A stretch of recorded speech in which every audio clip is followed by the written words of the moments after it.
Hi, welcome back guys. This is your friend, Cabbage Head Fanfics. Back with amazing fanfiction. This is the series of What If Deku Became a Digimon Tamer? Now before starting, please give this video a like and subscribe to the channel if you want more videos like this. Now let's get into the fanfic. Izuku Midoriya came out of the computer after 1 year, 9 months and 26 days. Inko Midoriya saw her 14-year-old son get swallowed by their family computer at 15:32, called emergency services at 15:35 and saw him get spit out at 15:45, now with longer hair that reached his shoulders, a more mature face, muscles that weren't supposed to be there, standing next to a blue ghost and with a face expression that she couldn't read. He raised his head, saw her and promptly ran into her with tears in his face. Inko, completely confused, hugged her child back and focused on listening to his mumbles of, "Mom. I'm back, I'm really back. We really did it, and it's over." The creature, seemingly made out of blue fire, floated over to them and lightly tugged Inko's dress. She gave a small yelp when she looked at the creature's hollow eyes, but refused to run away in order to keep hugging her son. Are you that Mom Izuku keeps talking about? Izuku stopped crying for a second and gave a small chuckle. "Yes, Ghostman, this is my mom." "Ooh." It looked up at her with innocent curiosity, its black eyes sparkling for a second, and Inko decided on the spot that it was extremely cute, and Izuku looked like he trusted it, so it was fine if it stayed. After being scolded by emergency services after saying it was a false alarm, Inko sat the three of them at the table and finally asked what in the goddamned hell had happened to him. "So, you are telling me that you spent almost 2 years in this digital world full of monsters, Digimon?" He corrected, "Using your own monster. He's not my property. To fight other bad guys that were trying to kill you, they weren't always bad guys. Via this digital watch you have here, Digivis. That is used to make Ghostmon? A nod. More powerful. Pretty much. What the F dash? I helped," said Ghostmon happily while raising his hand from his spot on Izuku's lap. "That's an understanding, Ghostman," clarified Izuku while patting the ghost's head. Ah. Izuku didn't think he could be happier. He never disliked the digital world, but sleeping in a forest and surviving off fruits and fish got old very quickly. He was back in his world now, holy shit, I'm really back. Not only that, but Ghostmon was with him now, and it didn't look like he was leaving any time now. He could finally see his mom after all this time. She didn't change in the slightest, meaning Ray was right with her theory of time running differently between worlds. It's only been how many minutes? Could he be a hero now? Quirkless. Useless. Failure. Cripple. Deku. Throw yourself off the roof and pray for a better quirk in your next life. Sorry, young man, but you can't become a hero without a quirk. But who cares if you are quirkless? Said the boy nonchalantly while he played with his partner. Such a matter is irrelevant, said the glasses-wearing girl, without looking up from her laptop. Thanks, Izuku. The usually cheerful girl, now more calm than ever. You saved us again, leader, said the initially frightful boy, now with confidence in his voice. This fight has been quite impressive, young Tamer, said one of the Knights of the King, one more honorable than any other. Come on, Izuku, said the little kid, far too young for everything he had experienced. Izuku, confessed the white-haired girl while laying next to him and looking at the stars on the rooftop of what they had come to call home. Yes, he could become a hero. They are already heroes, he decided, even if he still didn't know if that final decision was the correct one. To say that Izuku had changed during his stay in the digital world would be an oversimplification. Where before was a shy and insecure face now stood a confident expression. Where before he would stutter and stumble over his own words, now the words were clear and assertive. When Inko came into her son's room to see all of his All Might posters and merchandising in a box, ready to be sold, she was more relieved than she let it show in her face. I've met more impressive and heroic people now. And Digimon. Ones willing to give away everything for what they believed in. He reasoned with a somber voice. He wouldn't mention the number one hero crushing his dream. He didn't want to kill his mom. Her son had matured, and Inko didn't know if she should be happy about that, seeing as she didn't know the details of what had made it happen. There was one thing she didn't like though. Is that a tattoo? Laying in his upper back, just below his left shoulder, there was an intricate black composition of lines surrounded by two circles, with words no one in this world could understand surrounding it. Oh, that's my crown. The crown of wrath. Izuku, where are you going? Izuku was sitting next to the front door of the house, quickly tying the shoelaces of his favorite red shoes with Ghostmon in tow. He was wearing a plain black hoodie coupled with a pair of white jeans, and Inko was silently grateful that his fashion style had somehow improved while in a world where he could basically never change outfits. Also, are you sure you should let Ghostmon be seen for now? He could pass as a quirk, but if someone in the neighborhood sees him they'll question you about it. Izuku just smiled at her before casting a glance at his partner, who quickly sank into the ground where his shadow was. That's one way to do it. He can also go into my Digivice, but he doesn't like it. It's too tight, said the ghost while peeking his head from Izuku's shadow. As for your other question, I'm going to go looking for the others. He had never been more grateful about the tracking function of his Digivice, considering they had never told each other where they lived, and exchanging phone numbers wasn't really your first priority when you were busy having fights to the death with giant kaijus. Fortunately, it seems they all lived relatively close by. Weird. Of course, it had to be her, the one he had found first. Walking down the street with her back turned to him, stood the most beautiful girl he had ever had the pleasure of looking at. And he had looked at her all right. Her long, silky hair reached her waist, white as the snow and as shiny as a diamond. Her pale skin, brightened by the light of the sun, was flawless.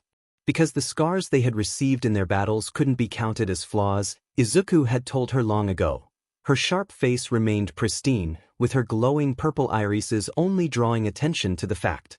She was wearing a white dress that went past her hip, black stockings covering her legs.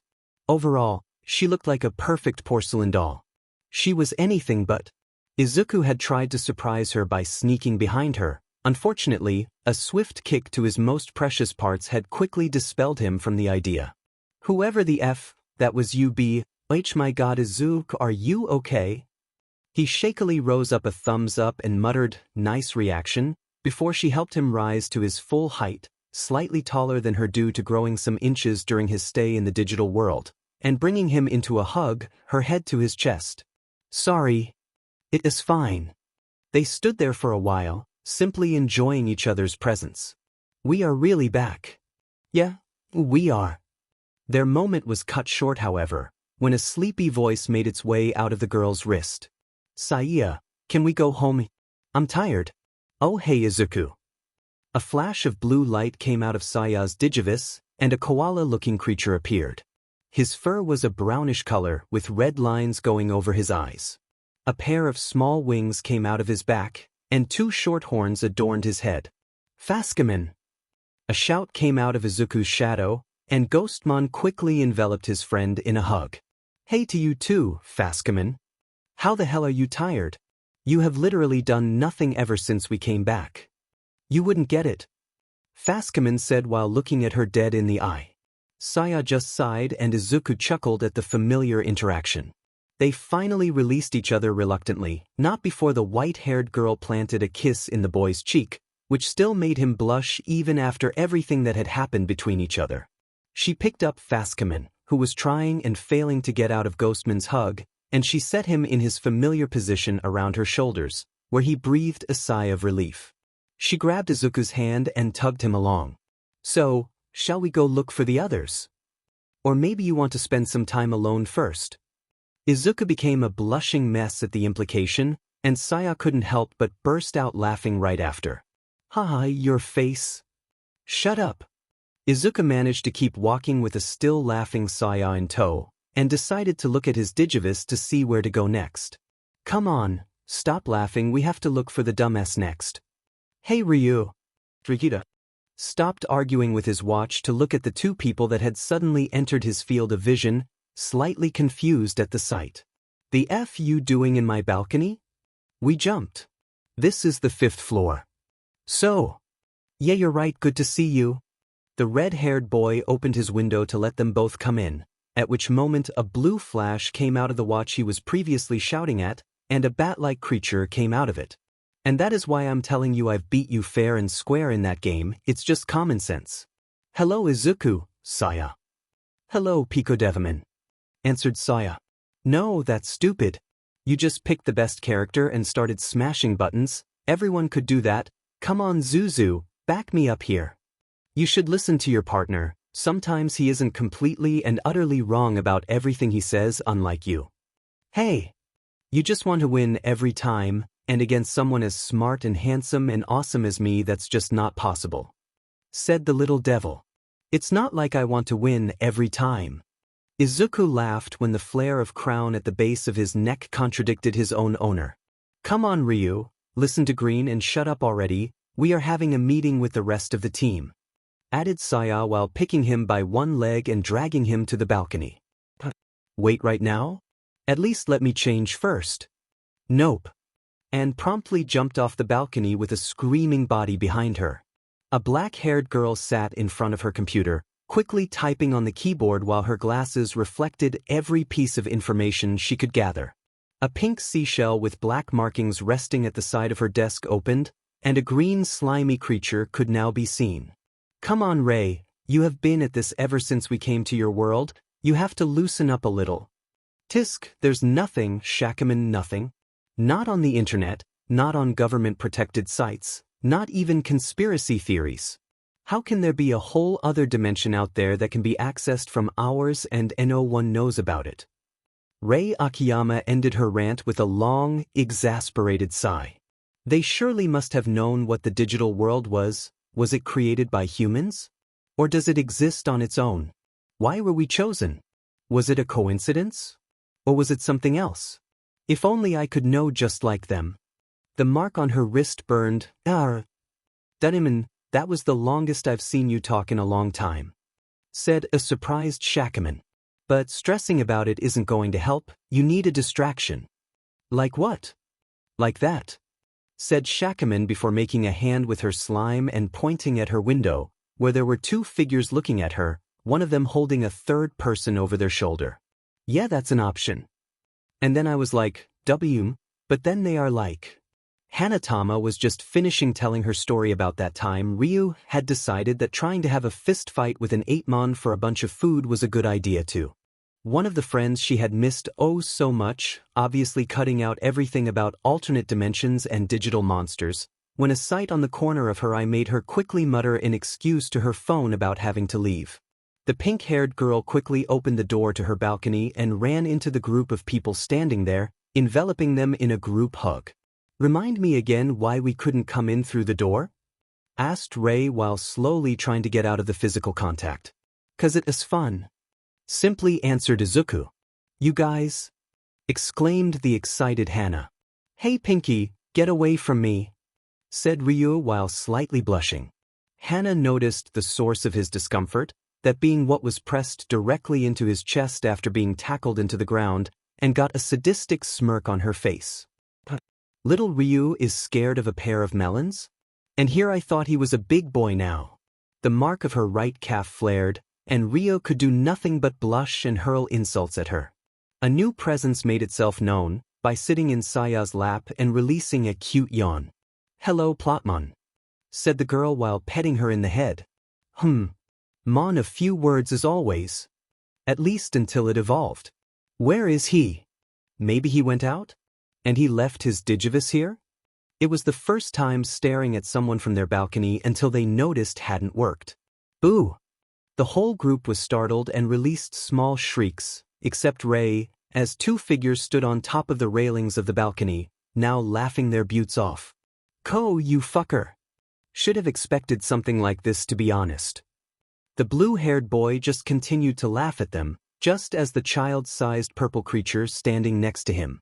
It's good to see you, Ko, even if your entrance was quite unpleasant. Oh come on, don't say that, Rei. I wasn't the weirdo stalking someone's balcony.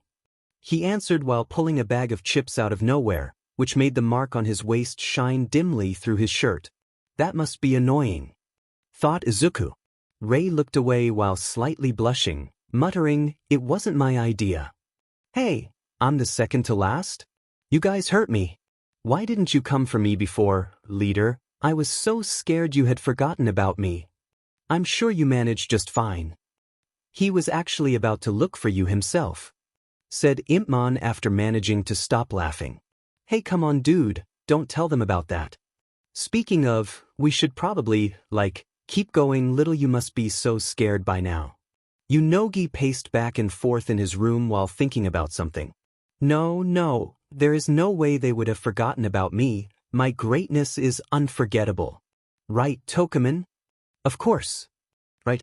And even if they did, they would be the ones losing. You can't find people as amazing as us just anywhere.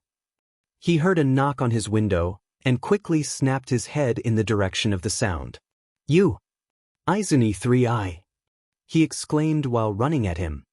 With tears in his face, Tokumen let out a sigh at the sight of his tamer. "Same crybaby as always, huh?" teased Ryu. "Shut up, I'm not a crybaby. I'm a proud member of the Demon Lords." Izuku considered the 10-year-old in front of him for a second, looking at him, from his blonde hair to the shining crown in his right hand. So different from the scared child that had first come to an unfamiliar world with them and had survived. He was so different from back then, yet so similar at the same time. He was too young for what he had experienced, they all were, yet he had stood his ground while lacking the ability to digivolve for most of their journey. Even now, with tears running through his face from seeing his comrades, this was a facet reserved to only them, this weakness. A child that had gone to war, had experienced pain and despair, had experienced death.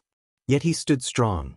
"Yes, you are," he said with a sincere voice. They had found a small peaceful park in which to talk. They sat in a circle, their partners out in the open because there was no one around. "So," Izuku began, "I'm sure you are all wondering why I brought you all here today. No, not really. It's pretty obvious. But do not fret, for I'll tell you." He ignored them. "I'll begin with our first topic today." He looked at them all. "Was it a good idea to kill God? Was it a good idea to kill God?" The words leave his mouth without any hesitation, as if he is just talking about something completely ordinary. The first answer shocked the group. Yes. It's such a simple answer to such a difficult question, and it came from the mouth of one Yogi, a 10-year-old child who believes that, yes, killing the absolute ruler of the multiverse was a good idea. Ray lets out an exasperated sigh, preparing to say something she had explained many times before. For the last time, we didn't kill God.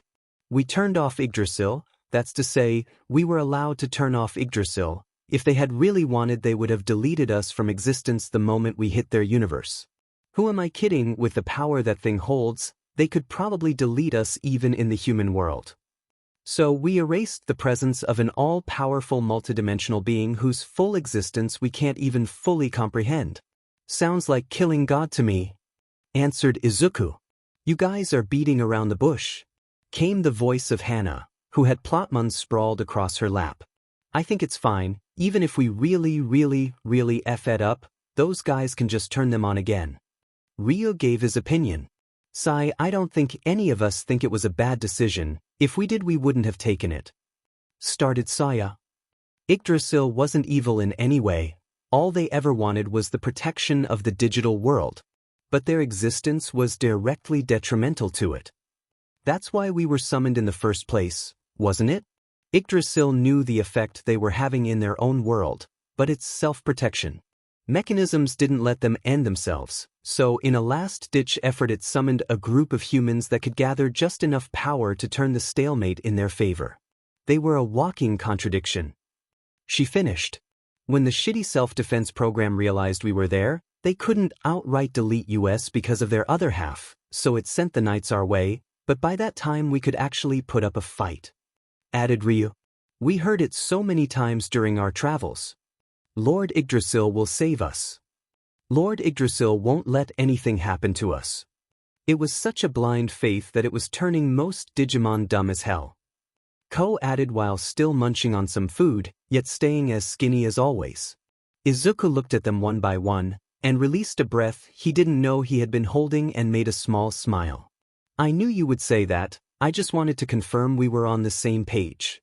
As Ryu says, if things go very wrong the Knights could always turn it on again, but those guys can't agree on something to save their lives, so I'd very much not want to rely on them doing so. I'm sure they'll ask for our help if needed though. Now on to the second, most important topic. The group waited expectantly for a few seconds. We are having a let's effing go we came back alive from a different universe full of monsters party. What kind of pizza do you guys want? All hell broke loose. This is all so normal? Maybe not normal is what I mean. Saya rested her head on Izuku's shoulder, calmly resting while observing the rest of the group. Even after hours, Hana and Ryu were still arguing about what kind of food they wanted for the party, even though the discussion changed topics fairly often. Pico Devaman usually intervened to poke fun at his tsmare, while Plotman slept peacefully at hers lap. Ray and Ko were calmly talking about something none of the others could hear. The blue-haired boy always seemed much more relaxed when he was around her. Impmon was playing with Shakuman, Ghostmon and Faskaman, the last one of which was just being dragged along by his blue friend. Yu was playing a clapping game with Tokuman's ears. Izuku saw the childhood that had been taken from him returning now that there was no danger around. Yeah, I know what you mean. He interlocked his fingers around hers. I'm going to apply for UA. She simply smirked. Of course you are, though I can't say I'm the biggest fan of heroes. If I'm completely honest, I think I've lost a lot of interest in them too. She raised an eyebrow. Izuku, being able to enter people's dreams for a short moment is such an amazing quirk, Midoriya. Even after your encounter with All Might Dash. It is amazing. He complained. And I don't know, I guess they just feel so fake. Finally you get me. He chuckled. I still remember something I heard when we were back there. Human, Digimon, it doesn't matter to me. As long as I can protect those weaker than myself, mine life shall have been worth living.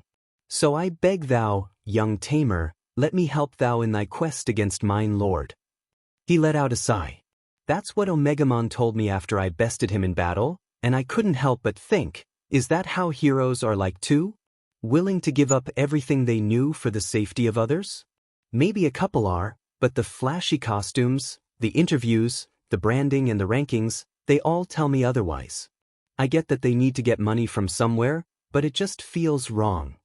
But I still want to help others, even if I have to change the system from the inside.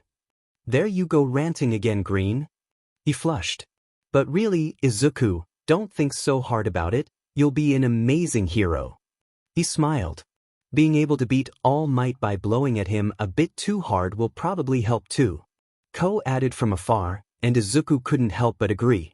Oh sheet, school exists. Oh come on. Now he swears too? The tired voice of Inko Midoriya resonated throughout the house. Izuku really wasn't looking forward to going to school, but there were still 6 months left before the entrance exam, so he had to face it one day, and looking at the good side, if Bakugo tried to attack him, he could just slam his face into a wall or something. Maybe it wouldn't be so bad. Izuku arrived at his class with his head held high and with a confident aura around him, and by that point Katsuki Bakugo was already there, sitting with his feet on top of his deck and surrounded by a group of students who Izuku couldn't remember the names of. It's really been a long time, huh? Izuku walked past him and straight to his desk, completely ignoring his current, bully, which for some reason seemed to annoy him just as much as his usual hello Kaken. Izuku sat on his chair and pulled up his phone, opening the messaging app. Saviors of the world, smiley face. Green, hey I'm here and he hasn't tried to kill me yet. Dream girl, good job. Remember to deck him in the face just in case. Rei Akiyama, I believe that would be counterproductive. Pink Demon, it'd be so funny though. Take a video if you can, pretty please. Dumbfuck, I want to deck him in the face. Where is your school exactly? Dumbfuck. Also why the F, is that my name? Skinny fat ass, I think it's pretty self-explanatory, smiley face. Dumbfuck. Green, ONVM guys he's coming. It's a shame you doesn't have a phone, he thought as he pocketed his. Izuku stayed calm as Bakugo stomped over to his desk and was immediately greeted to an explosion to his desk, which he'd probably get blamed on. "The F you playing at, Deku? And what's with that stupid FNG hair of yours?" he said with his usual angry raspy voice. He had his long hair done up in a ponytail, and he thought it looked pretty cool himself. Saya said it looked good, so he went with that. When he had first arrived in the digital world, he had connected Ryu's language and general demeanor to that of Bakugo, but he had quickly got rid of that comparison.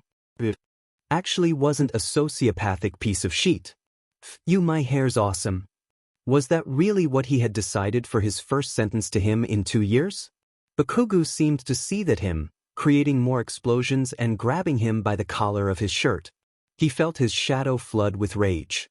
"Not yet. You finally grew a pair, you shitty Deku?"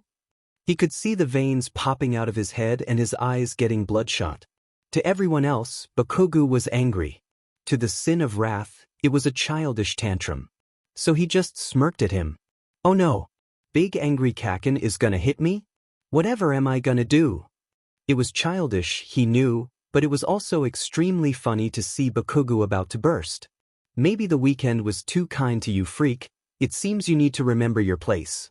The blonde raised his right hand, before bringing his palm to Izuku's face while it ignited. Against the attack that had left him in the ground so many times, bleeding, burned and unable to walk before getting mercilessly beaten into the ground, while his classmates laughed at him like he was some kind of circus attraction, Izuku Midoriya had a single thought. So slow. The group of teens had realized that their Digimon weren't the only ones getting stronger around 3 weeks into their travels.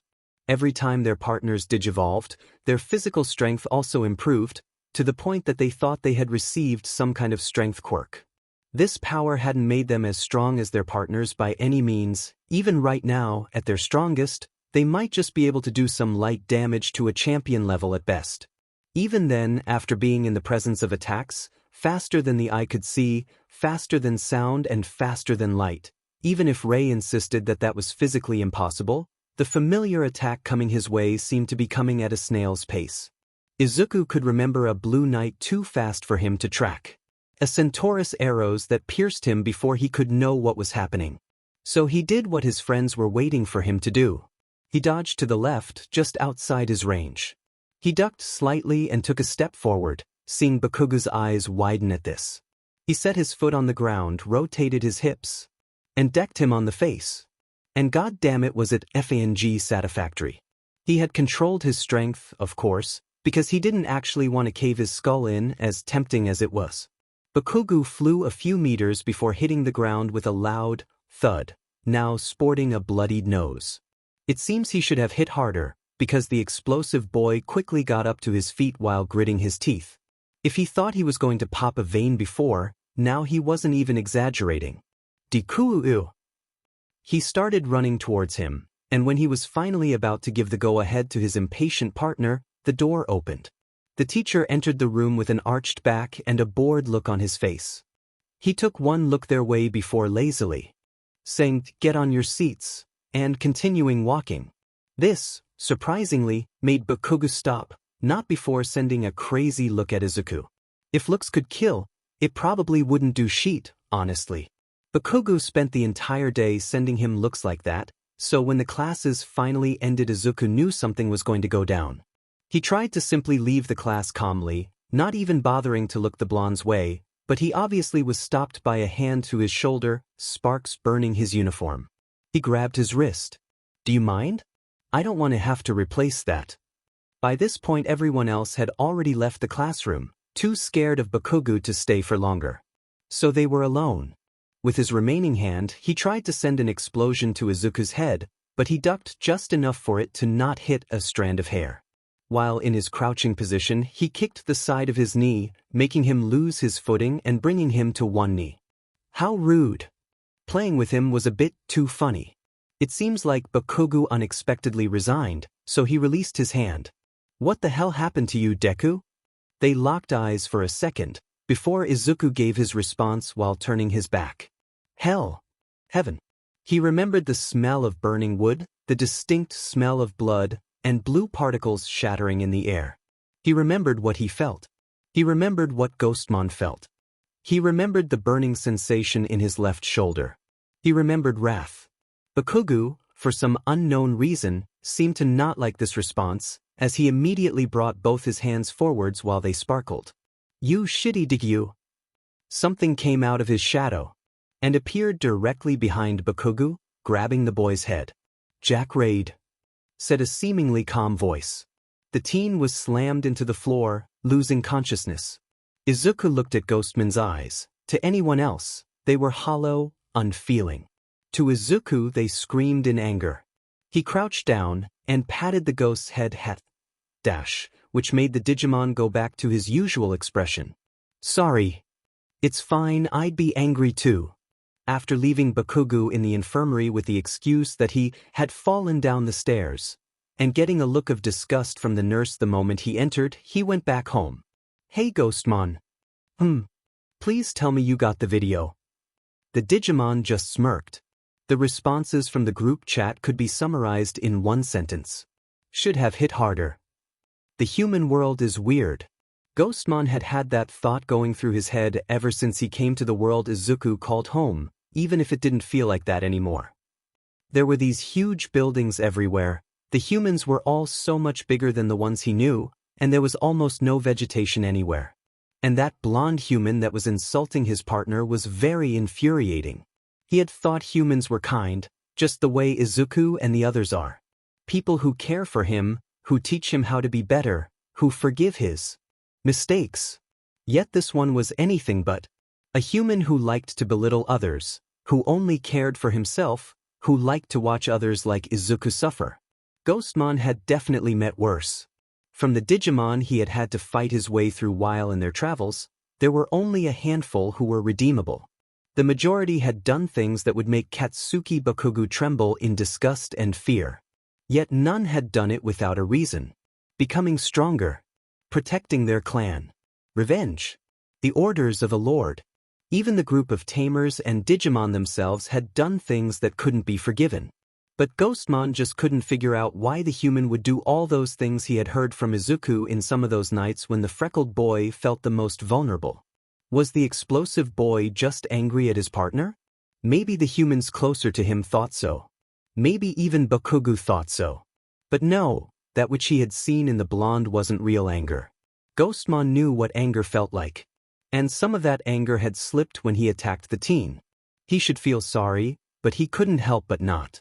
Izuku hadn't really blamed him either, so it probably was fine. Apart from the not angry blonde, Ghostmon didn't know what to think about this new world. But he knew one thing. Izuku was happy. He had been happy before too. Ghostmon had been told one time that the time Izuku spent in the digital world was the best of his life. But now it is different. He was calm. He didn't have to fight anymore, his scars didn't burn anymore. There was no blood or blue pixels formed by zeros and ones. Izuku was happy, so he was too. Fire. The smell of blood. The floor rumbled. Everything was gone. Izuku saw Floramon turn into Data after being stomped. He saw Leomon on his knees, bloodied, fighting an unwinnable battle. He saw Bearmon, trapped by the fallen debris. He saw Gabumon, trying to save others from the burning buildings. Tears ran down his face. He saw the Green Titan laugh, trampling everything in its path. His legs were screaming, his lungs burned, his vision was clouded by blood and tears. Yet the Titan laughed. Ghostmon was at his side, barely staying conscious. Everything was its fault. That thing didn't deserve to exist. Wrath filled his heart. He and his partner were clouded in complete darkness. A mark was printed, a demon was born, and two beings became one. The devil of wrath rose from the depths of hell. Considered the best hero school in the world with a 0.3% acceptance rate. With a budget higher than the one of some countries. That was the school Izuku Midoriya was going to attend. Probably, anyways, but even standing before the massive gates of the hero school, he didn't doubt he was going to make the cut. Move out the FNG way, Deku. Dimen, that wasn't a good way to start the day. Bakugo had been a lot less annoying ever since that incident with Ghostmon, but he was still very irritating, especially considering he didn't exactly remember how he had been knocked out. Izuku paid him no mind, and took his first steps into his future. Going somewhere without me, Green? And promptly fell to the ground. Saya? What are you doing here? P-50-50, don't worry, Green, I'm just applying to general education. She managed to answer after she stopped laughing. Oh, okay, but I thought you didn't like UA? I don't like heroes, but UA is still one of the best regular high schools in Japan, and considering how often you get hurt, someone has to keep an eye on you. You really think a bunch of kids will beat me up? No, I think you will beat yourself up. He just gave a tired sigh. The written exam was harder than he thought. It seems that not going to school for 2 years has some negative impact on your academic life. Still, he thought he had got a good mark. Now, he stood at the doors of the city used for the practical exam, next to that blue-haired boy that had called him out for muttering, much to the amusement of Bakugo. The exam was flawed. That was the first thought he had when he had heard the rules. It heavily favored destructive quirks, which usually caused too much collateral damage in real situations and disregarded those who only worked on other people, which were just as if not more effective as the former against real villains, not to talk about quirks that could be used for infiltration and rescue operations. Just destroying robots, huh? Well, he could do that much at least. So when Present Mike announced the start of the exam, to the surprise of many, Izuku didn't wait a second before darting forward with his enhanced capabilities.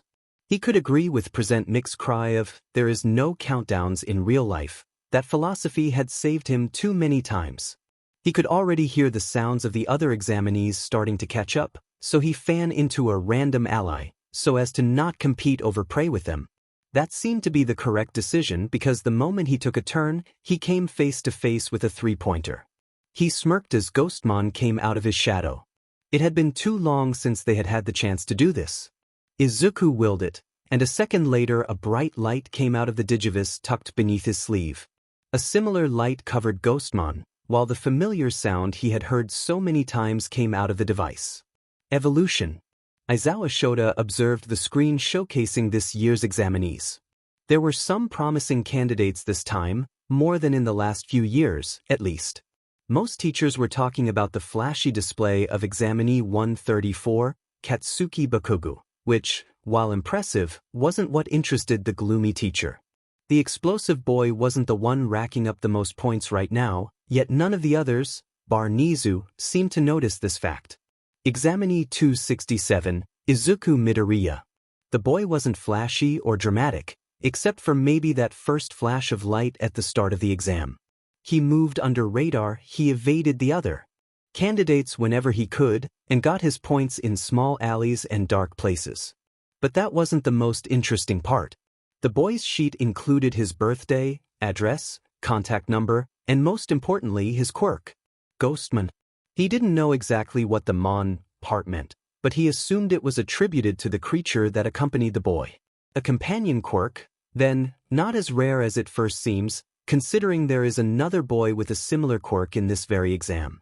That wasn't the most interesting part either.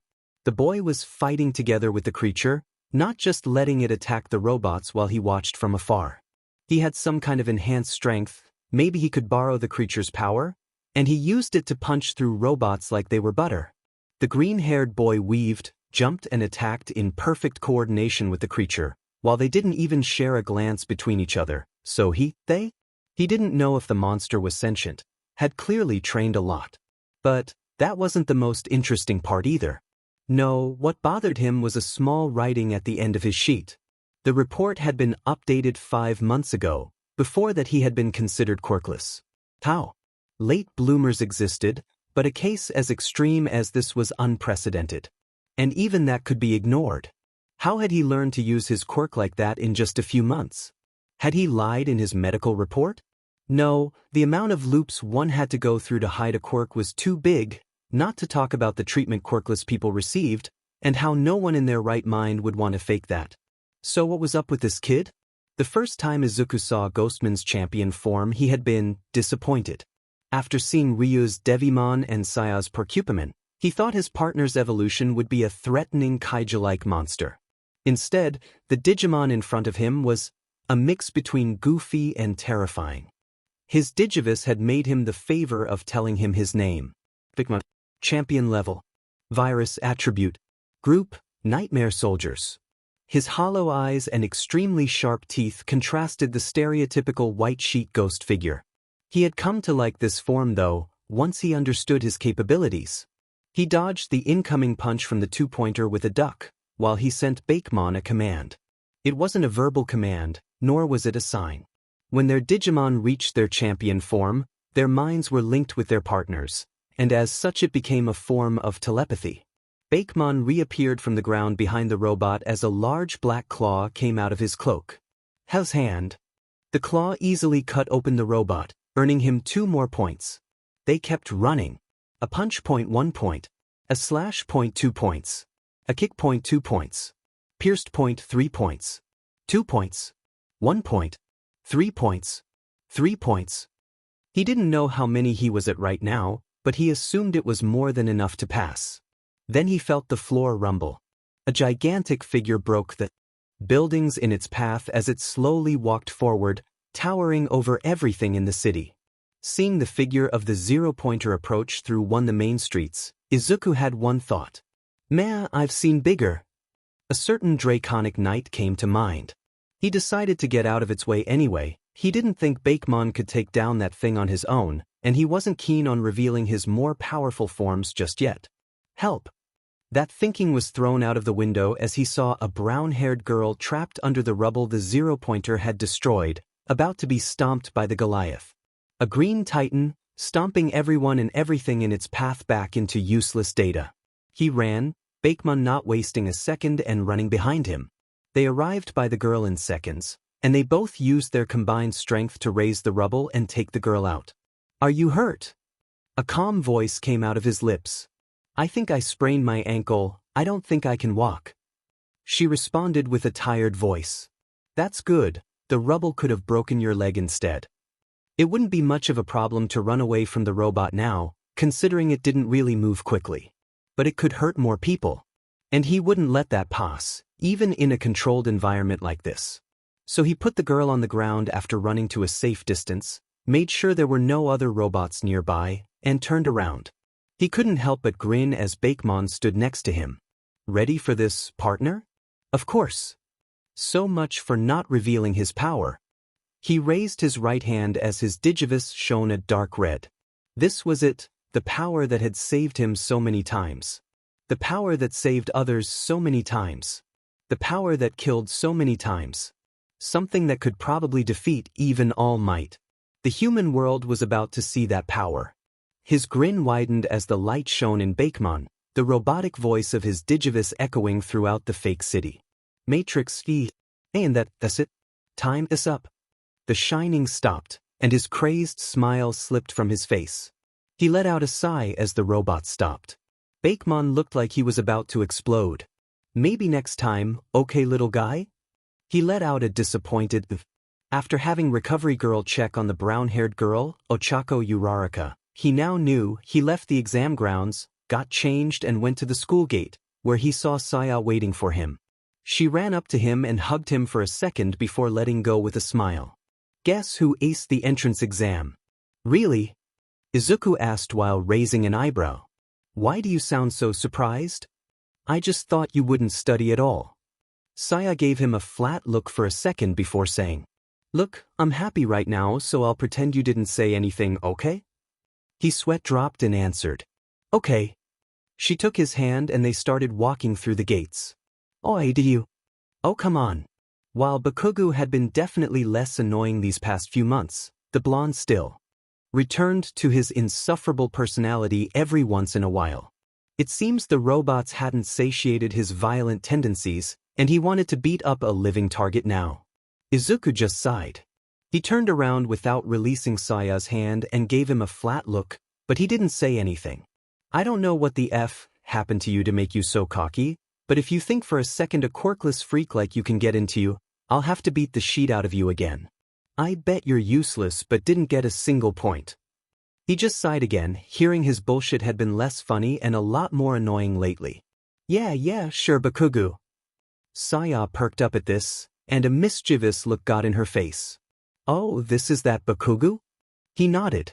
And who the F are you? She gave him a smile, closed her eyes, and kicked him in the crotch. He fell to the ground with a yelp, and Saya burst out laughing. Izuku couldn't contain his laughter either. "Now what?" he said while still giggling. "Now we run." She held his hand tighter and took off running while Bakugo yelled curses at them. Saya was the only one of the demon lords who you couldn't directly correlate to her crown at a first glance.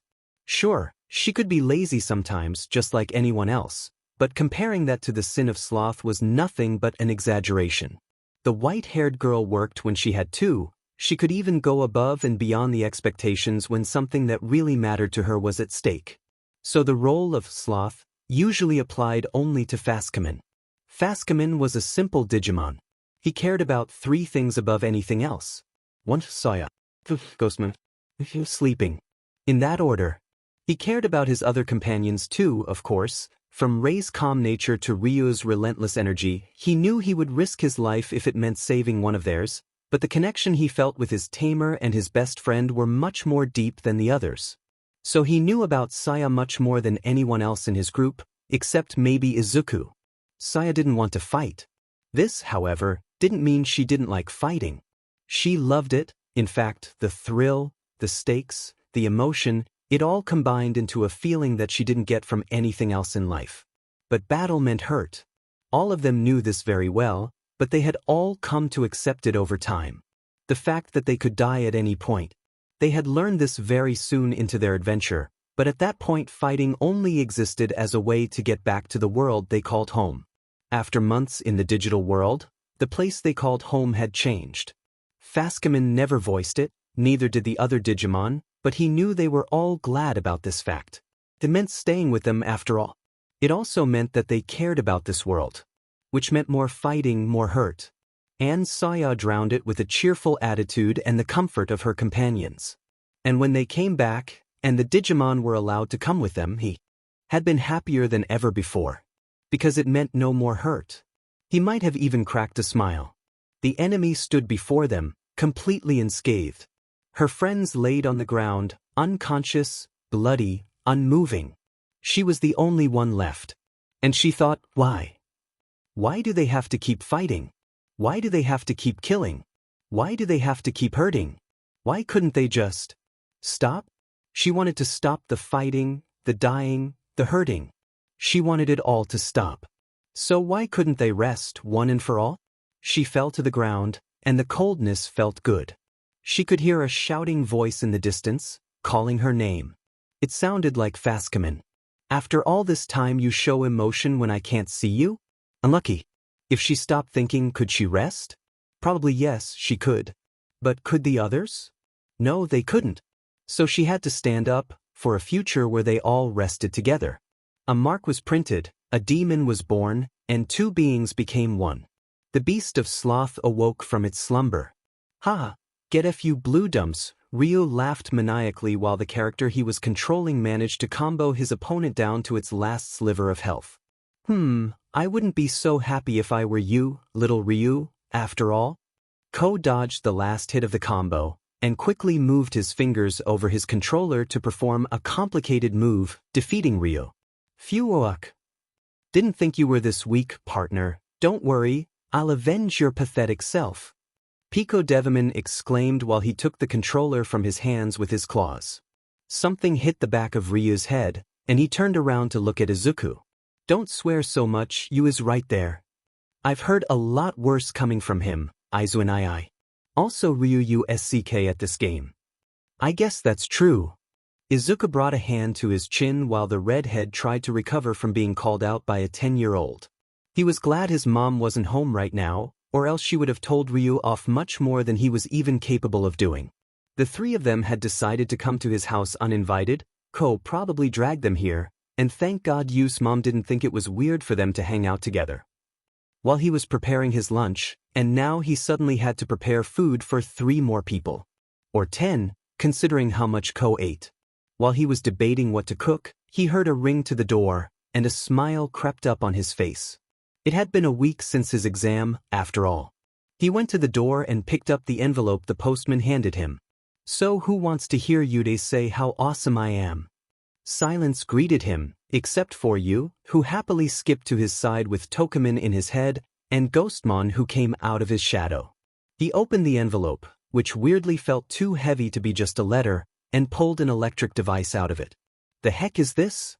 He moved it in his hands, searching for some kind of button to press, when it suddenly turned on and a hologram appeared on top of it.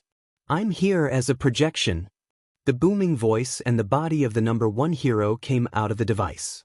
Izuku looked at the man for a second with a completely flat face. He took the envelope, put the device back in and closed it. He then gave it to you. Hey, you, can you do me a favor and listen to that for me? I think I'll destroy it if I have to hear him right now.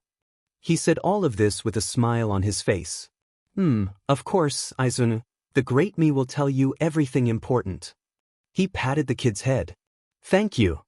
Okay, so maybe he still resented All Might for what had happened 2 years a few months ago, but could you blame him? A few minutes later, you came back with the envelope in hand. So basically you were the top candidate.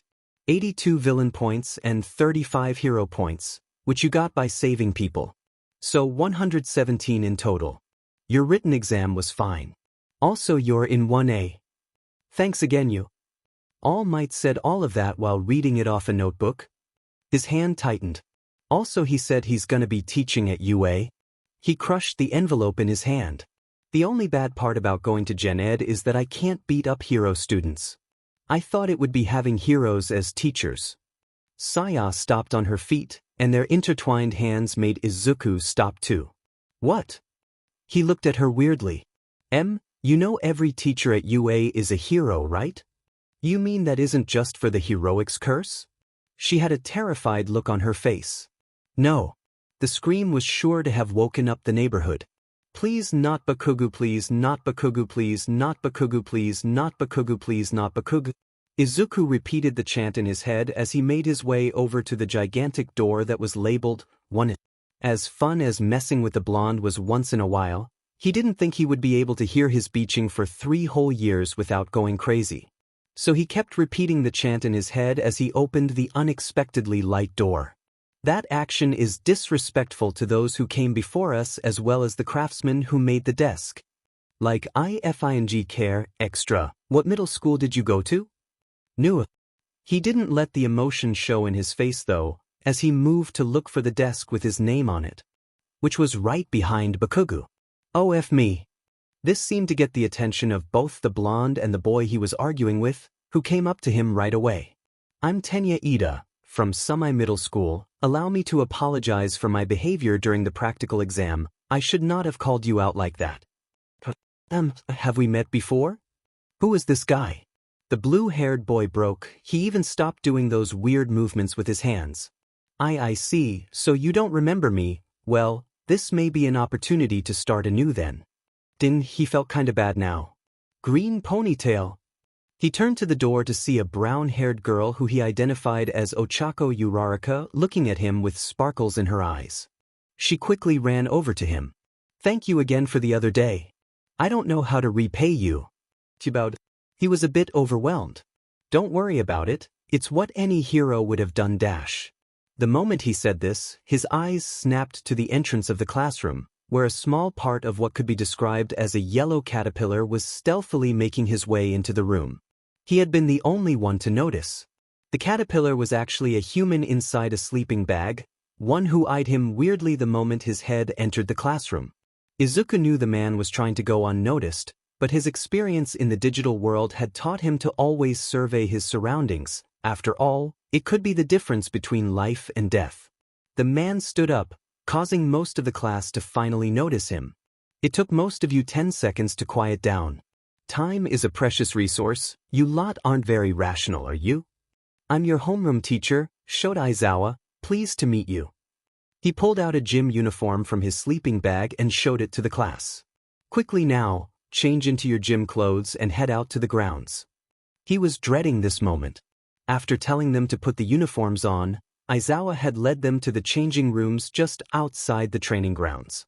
He was already taking a bit too long to take his shirt off, and the others were becoming slightly suspicious. Midoriya, was it? Maybe you should start changing. Aizawa-sensei won't be happy if you are late. The blonde with a lightning bolt on his hair spoke to him. He took a deep breath, and after a few seconds he let it loose. Okay, just don't ask any questions. What do you m-? He took off his shirt. Scars. Covering every part of his torso, his backside and his arms, ugly scars with varying sizes. He could remember most of them. Impaled by Slightman's arrow in the middle of his stomach. A cut from his right shoulder all the way to his hip, caused by Omegamon's gray sword.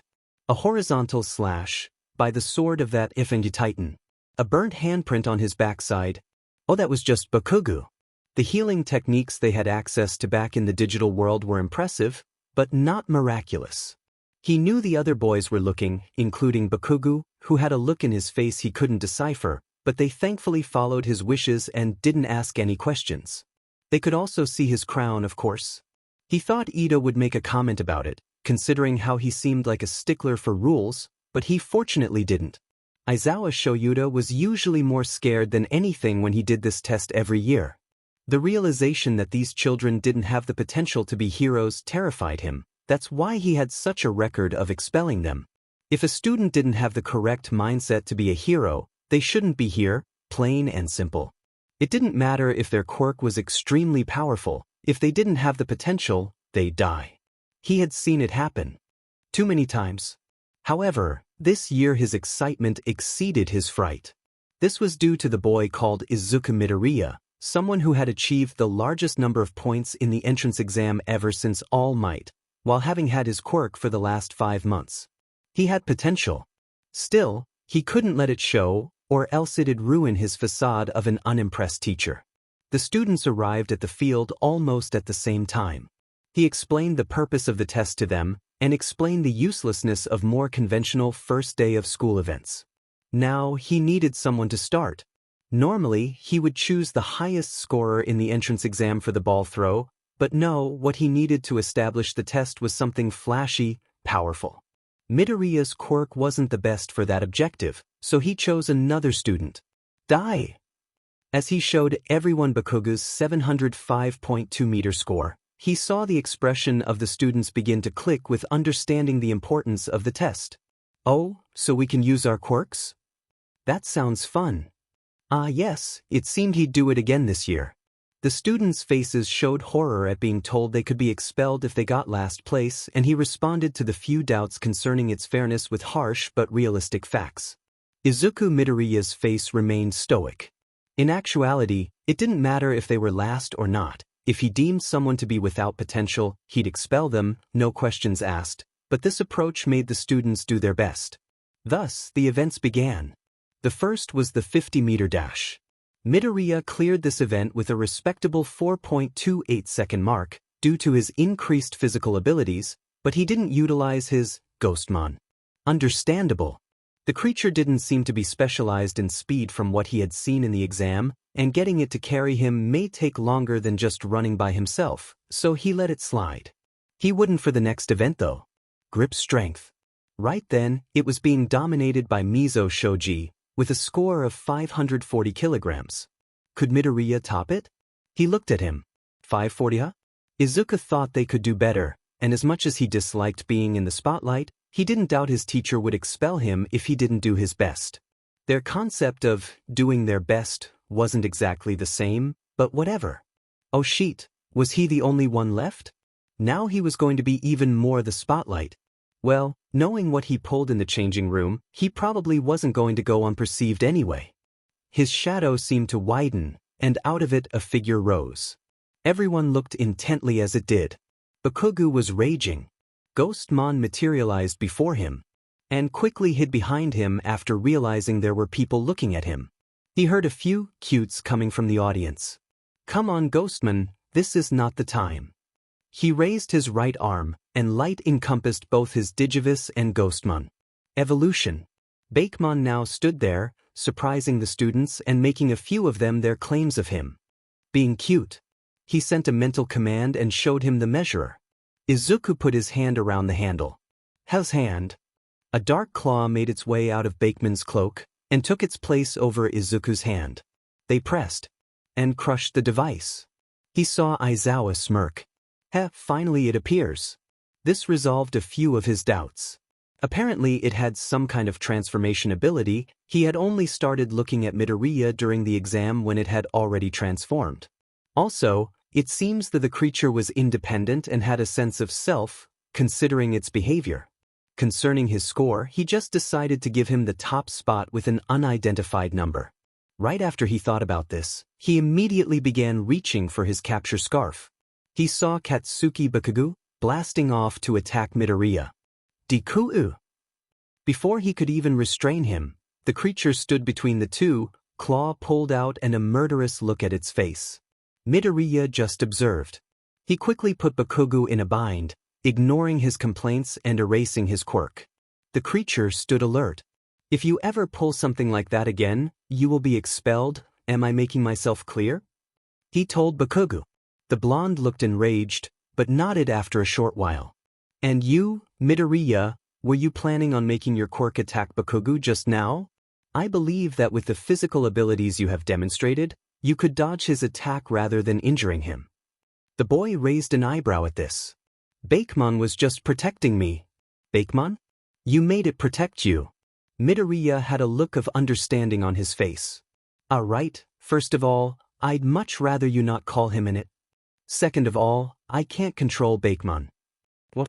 While he usually listens to the commands I give him, my quirk is a completely different entity from me, with his own thoughts and emotions. The only reason he listens to me is because he wants to do so, and could stop at any point if he so desired. So you're saying your quirk could become a wild card at any point, and stop listening to you? He asked with an angry expression. Well, I know him enough that I know he won't, and also. Light encompassed the creature, and it returned to the form it had before. Without me he can't reach his more powerful form. But to answer your question, yes, technically he could. Aizawa sighed, and accepted his explanation. Midoriya bent down to pet Ghostman's head, and muttered a good job to him. He seemed happy, but quickly disappeared into the shadows again. From the side, Fumikage Tokoyami observed him. During the standing long jump, Izuku just got Ghostmon to carry him, clearing the pit, while for sidestepping he used his own strength and came second only to the purple weirdo that was bouncing around.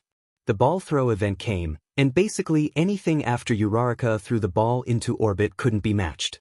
But at least he could compete.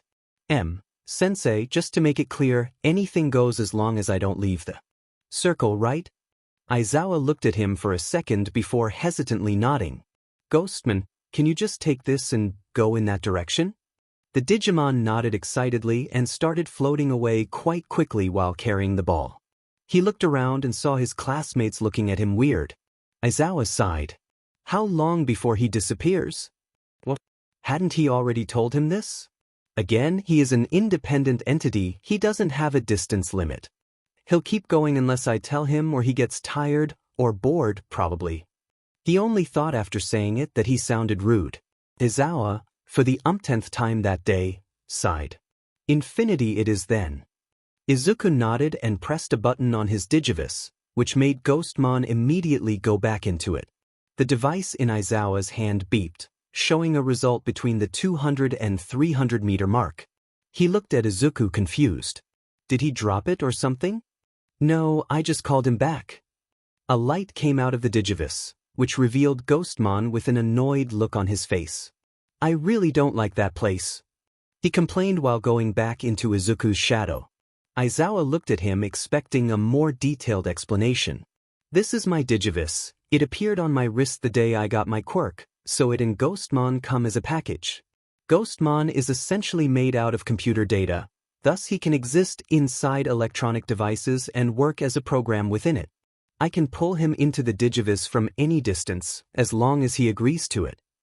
Aizawa seemed satisfied with that answer, but a girl he'd later recognize as Momo Yaoyorozu came forward and asked a question. Excuse me, Midoriya, what do you mean by him being made out of data? He is a physical being, right? Oh, he was excited to answer this one. You see, that's where it gets interesting. The first time I met Ghostmon, he was actually inside a computer. Technically true. And he can change between a physical body and a digital one at will. Thus, His entire being can be converted into a rather simple code for what a complex entity he is. That's what I mean by him being made of data. However, that's not all. God knows how much time he had spent nerding out with Ray over the existence of Digimon in the human world when they had got back. Upon further studying, a friend of mine and I discovered that Ghostman's body is constructed solely by electrons, yet he, for some reason, remains as stable as if he was made out of regular atoms. Izuku, you're rambling again, Ghostman said while peeking from his shadow, and he proceeded to blush slightly. Yaoyorozu didn't seem bothered by it, however, rather she seemed interested. Fascinating. Can he connect to other electronic sources, for example, electrical cables and such? Oh, you see. By this point the rest of the class, including Aizawa, started ignoring them and proceeded to the next exercise. The rest of the events proceeded smoothly, the only remarkable thing being that Midoriya just kept running in the endurance test, and he didn't even seem fazed by it. When asked about it, his answer was that he had had to run for faster and longer before. No one asked anything else. Also, I was lying about expelling someone. Everyone except Yaoyorozu and Midoriya seemed shocked by this. He then showed the ranking of everyone in the class. Izuku got second place, unable to match Momo's versatility.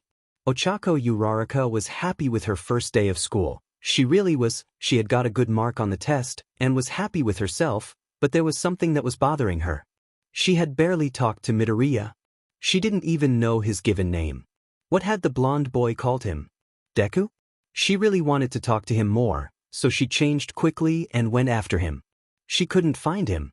Hey, do you guys know where Midoriya went? She asked Kirishima and Kaminari, who were passing by on their way to the main gate.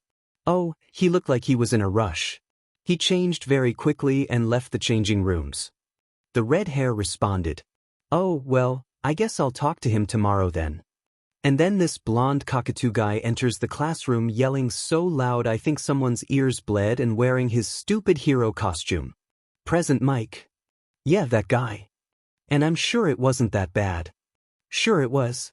Believe me, and he wasn't even the worst part. Izuku smiled as Saya continued telling her story about how Snipe just didn't talk for half the lesson, and how Midnight was the only one bearable while they walked home from school. But enough about me. How many kids did you beat up today? Today was just a test, so none, but Bakugu attacked me and Bakemon almost ripped him apart. Unfortunately, the teacher intervened. Ghostmon growled. Don't remind me about him. He attacked you in front of your teacher? He wasn't expelled. She raised an eyebrow. I mean, he gave him an ultimatum, but that is pretty weird, considering how willing he seemed to do that. She sighed. Well, I'm sure you'll have the opportunity to get back at him at some point. Heh, with you around I might not need to do anything. Hey, if you ever want me to beat him up I'm always available. They laughed as they reached the point where they had to go their separate ways. Izuku was about to turn around, when Saya took his wrist with her hand. He turned around to face her. And she kissed him. Then she whispered something to his ear. You know, my parents aren't home tonight. He stared into space. Ghostmon. Go home alone tonight. The distinction between the human known as Unogi and the Digimon known as Tokumen was almost non-existent. If one was there, the other was too. If one cried, the other did too. If one fought, the other did too. They both were enthusiastic, playful, imaginative and, for the longest time, cowardly, skittish and shy. After all, they both were kids. Children stuck in a war they didn't ask to fight. In Yu's case, pulled away from his home and family, and both of them fought against death every day. This could be said for any of the others in the group, but it rang the most true for Yu and Tokumen. The others, at the very least, had the power to fight. The Tamers were in the digital world for 1 year 9 months and 26 days. For 1 year, 8 months and 3 days, Unogi wasn't able to make his Digivice glow even once. Why? That was the only thought that rang through both of their heads every time they saw the others fighting for their life, protecting them. They never belittled them, of course, even not taking into account the other 5. Izuku was going to be a hero. He'd have to save thousands of other powerless ones like them in his lifespan. But still, that feeling never left. At some point in their adventure, after they had become famous all throughout the digital world, the Digimon had started calling their group a specific name. The 6 Great Demon Lords. That one was probably what had hurt the most. The one that made his pride crumble. But he wouldn't let them win. He'd prove them wrong. He'd fight. And he'd win. As a member of the Demon Lords. All around him, the only thing that was guaranteed to happen in the next few moments was death. The Black Knight had a solemn expression on his face, as his all-powerful lance decimated the adversaries in front of him. Run. You, run away. He fell to his knees, tears kept running through his terrified face as he saw the scene in front of him.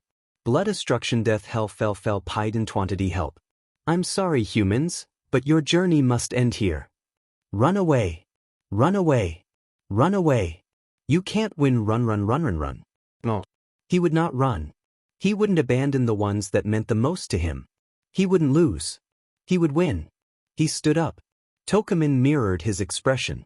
The last demon fell to the ground, begging him to run. He would win. I will beat you no matter what.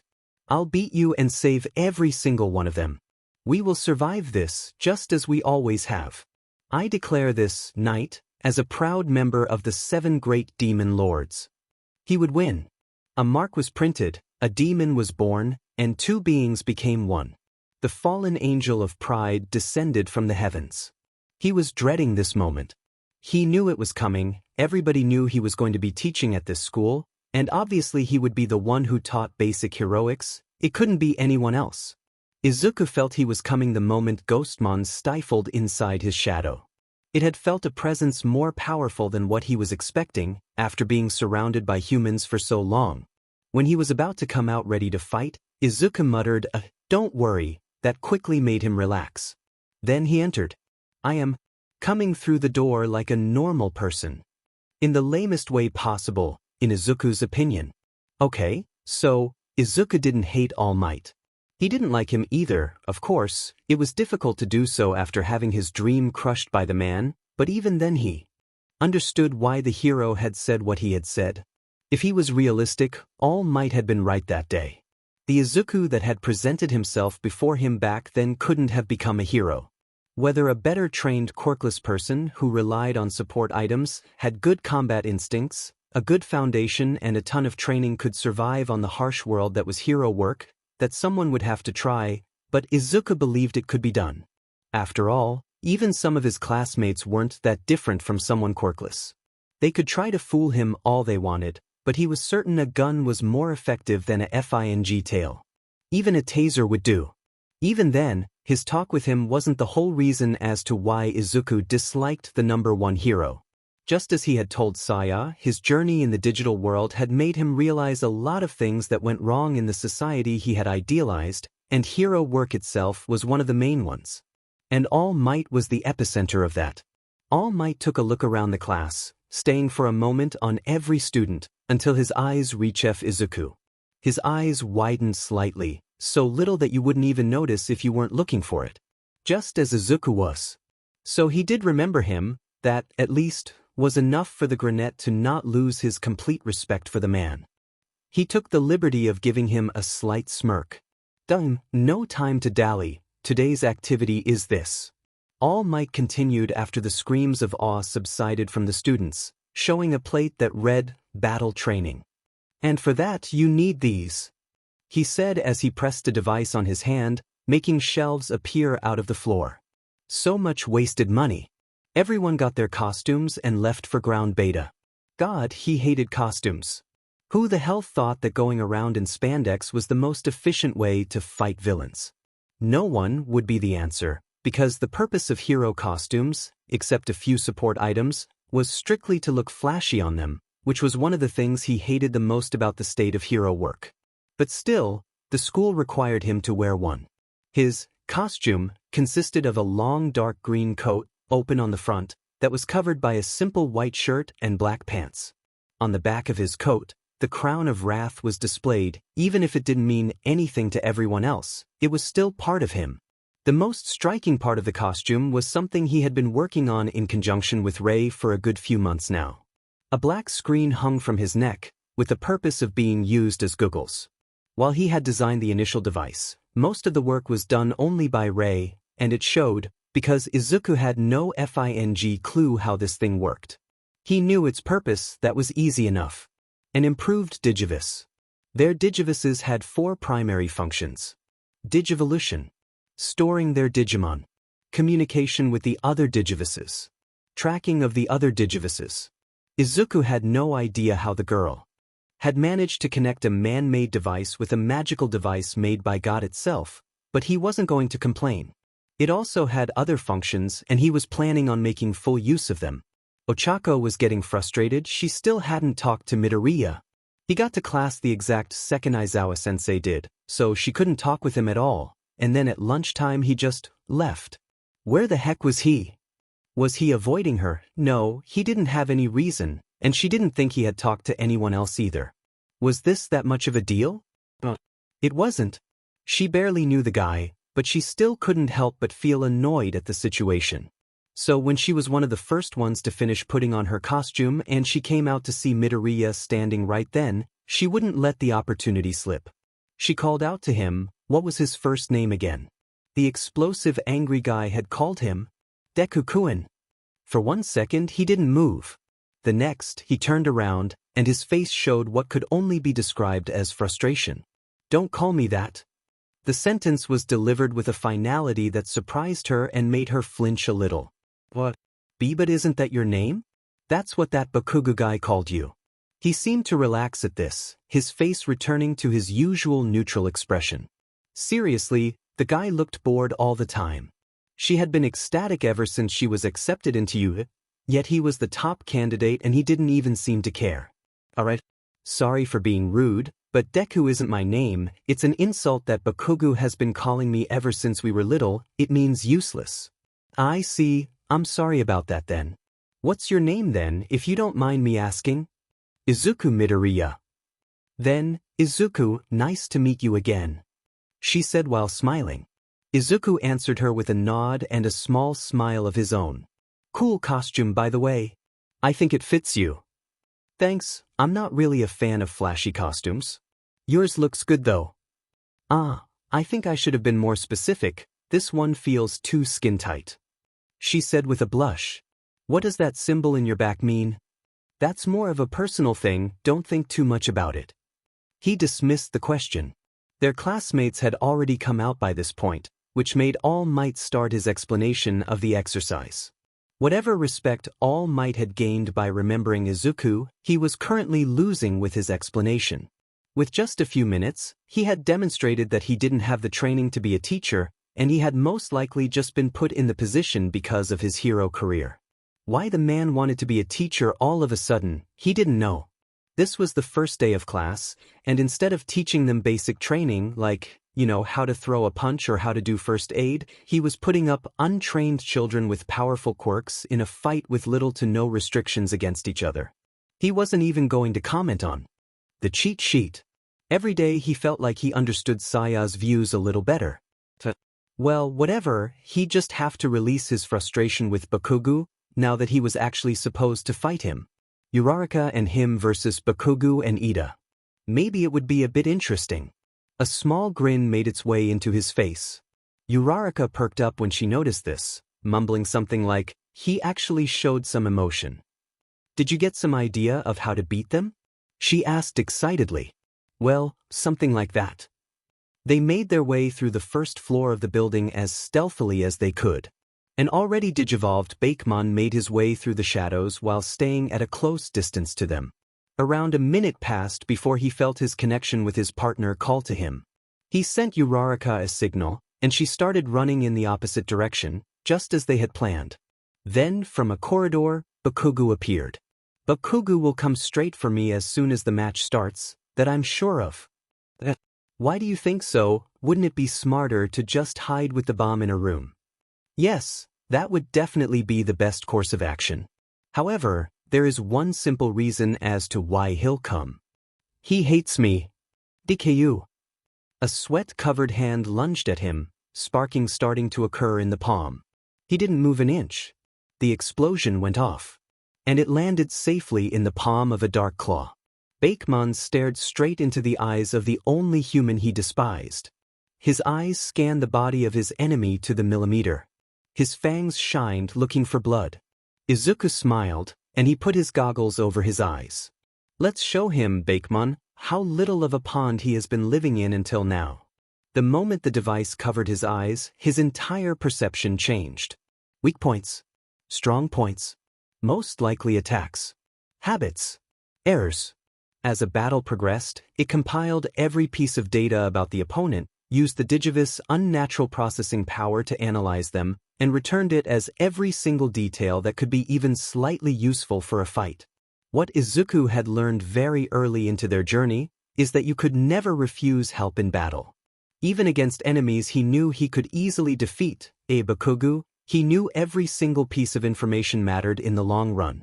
Support items were largely underutilized in hero work. In good hands, a mediocre hero could become a top tier with the right items. The same way, a top-tier hero could rise to heights previously unseen with the right support. Unluckily for Hero Society, Rei wasn't going to start making support items anytime soon. These goggles were merely an experiment for her to test the real capabilities of the Digivices. Bakugo kept attacking, and Izuku relayed the information to Bakemon. Right. Left. A feint. From above. Duck. Bakemon dodged every single strike from the blonde, while Izuku remained nailed to the floor. At every single miss, Bakugo's eyes became more bloodshot. He sent bigger explosions and his swings became wider. Easier to predict. You are pissing me off, Deku. Must have felt good, huh? Tricking me all this time about not having a quirk. So he actually thought that, he really thought he liked being beat up, tortured and humiliated every single day, just in the name of showing off his quirk now. He didn't respond, it wasn't necessary. He remained on the same spot. During all this time, Bakemon hadn't attacked even once. Oh, so you won't respond, you fucker. Bakugo raised his right gauntlet, aiming straight at him. You know, these gauntlets have been storing my nitroglycerin for this whole time. What do you think will happen when I pull this pin? He asked with a crazed smile on his face. You won't be able to dodge this time, you shitty loser. Izuku noticed some noise coming from Bakugo's earpiece, most likely All Might telling him to stop right now. He won't die if his shitty ghost blocks it for him.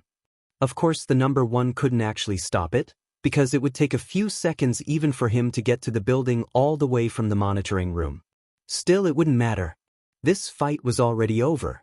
It should be about time now. The moment he muttered these words, just as the blonde was about to pull the pin, his hand stopped. Then it fell to the side. Then his maniacal laughter stopped. Then his body fell to the ground unconscious. Every person in the monitoring room became silent, as they saw the second highest-ranking candidate fall unconscious for seemingly no reason. A few seconds later, people realized what had happened. Shoto Todoroki, Momo Yaoyorozu, Fukuyami Tokoyami, and the number one hero, All Might. It was almost invisible, so transparent you wouldn't be able to see it unless you were actively looking for something. Something had been making its way out of Bakemon's mouth this whole time. Poison breath. Izuku put the capture tape around Bakugo's wrist. At that moment, the whole class realized something. He had defeated Bakugo without taking a single step.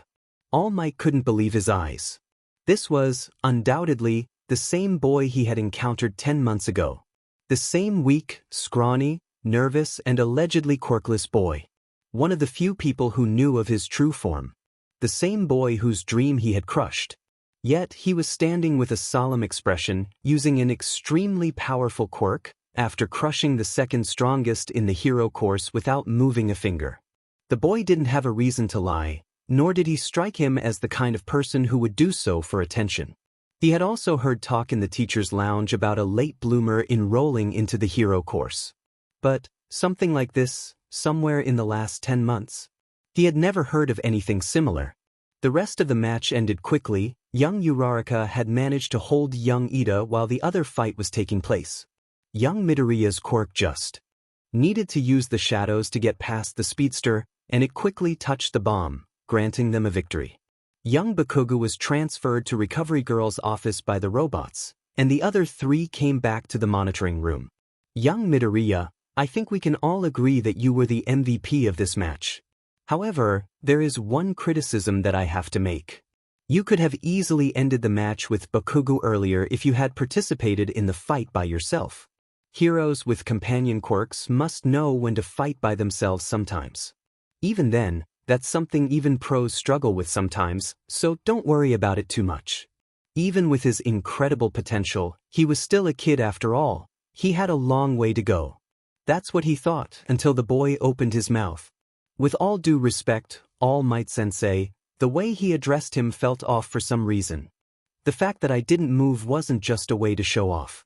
I believe I understand quite well the way Bakugo operates. The moment he starts losing, he becomes angry more than usual, at least. This way, his moves become rushed and predictable, making defeating him easier. This, coupled with the fact that he thought we weren't even attacking, made dodging him even more simple. Still dash. Not only that, but the main reason is that Bakugo's attacks are just too destructive. If this was a real situation, any damage to the building could spell disaster due to the presence of the bomb. By maintaining a passive position, we could concentrate on redirecting his attacks to points of the building where the damage wouldn't cause instability to the structure. What? So he wasn't just dodging his attacks, but making sure he didn't damage the building too? The level of spatial awareness and battle experience needed for such a feat. If I had joined in and ordered Bakemon to attack him directly, the fight would become quicker, but also a lot more chaotic and destructive. With the range of Bakugo's explosions and the power of Mai and Bakemon's attacks, it could even impact the state of the battle upstairs, inconveniencing my teammate. He finally went silent, leaving the whole class speechless.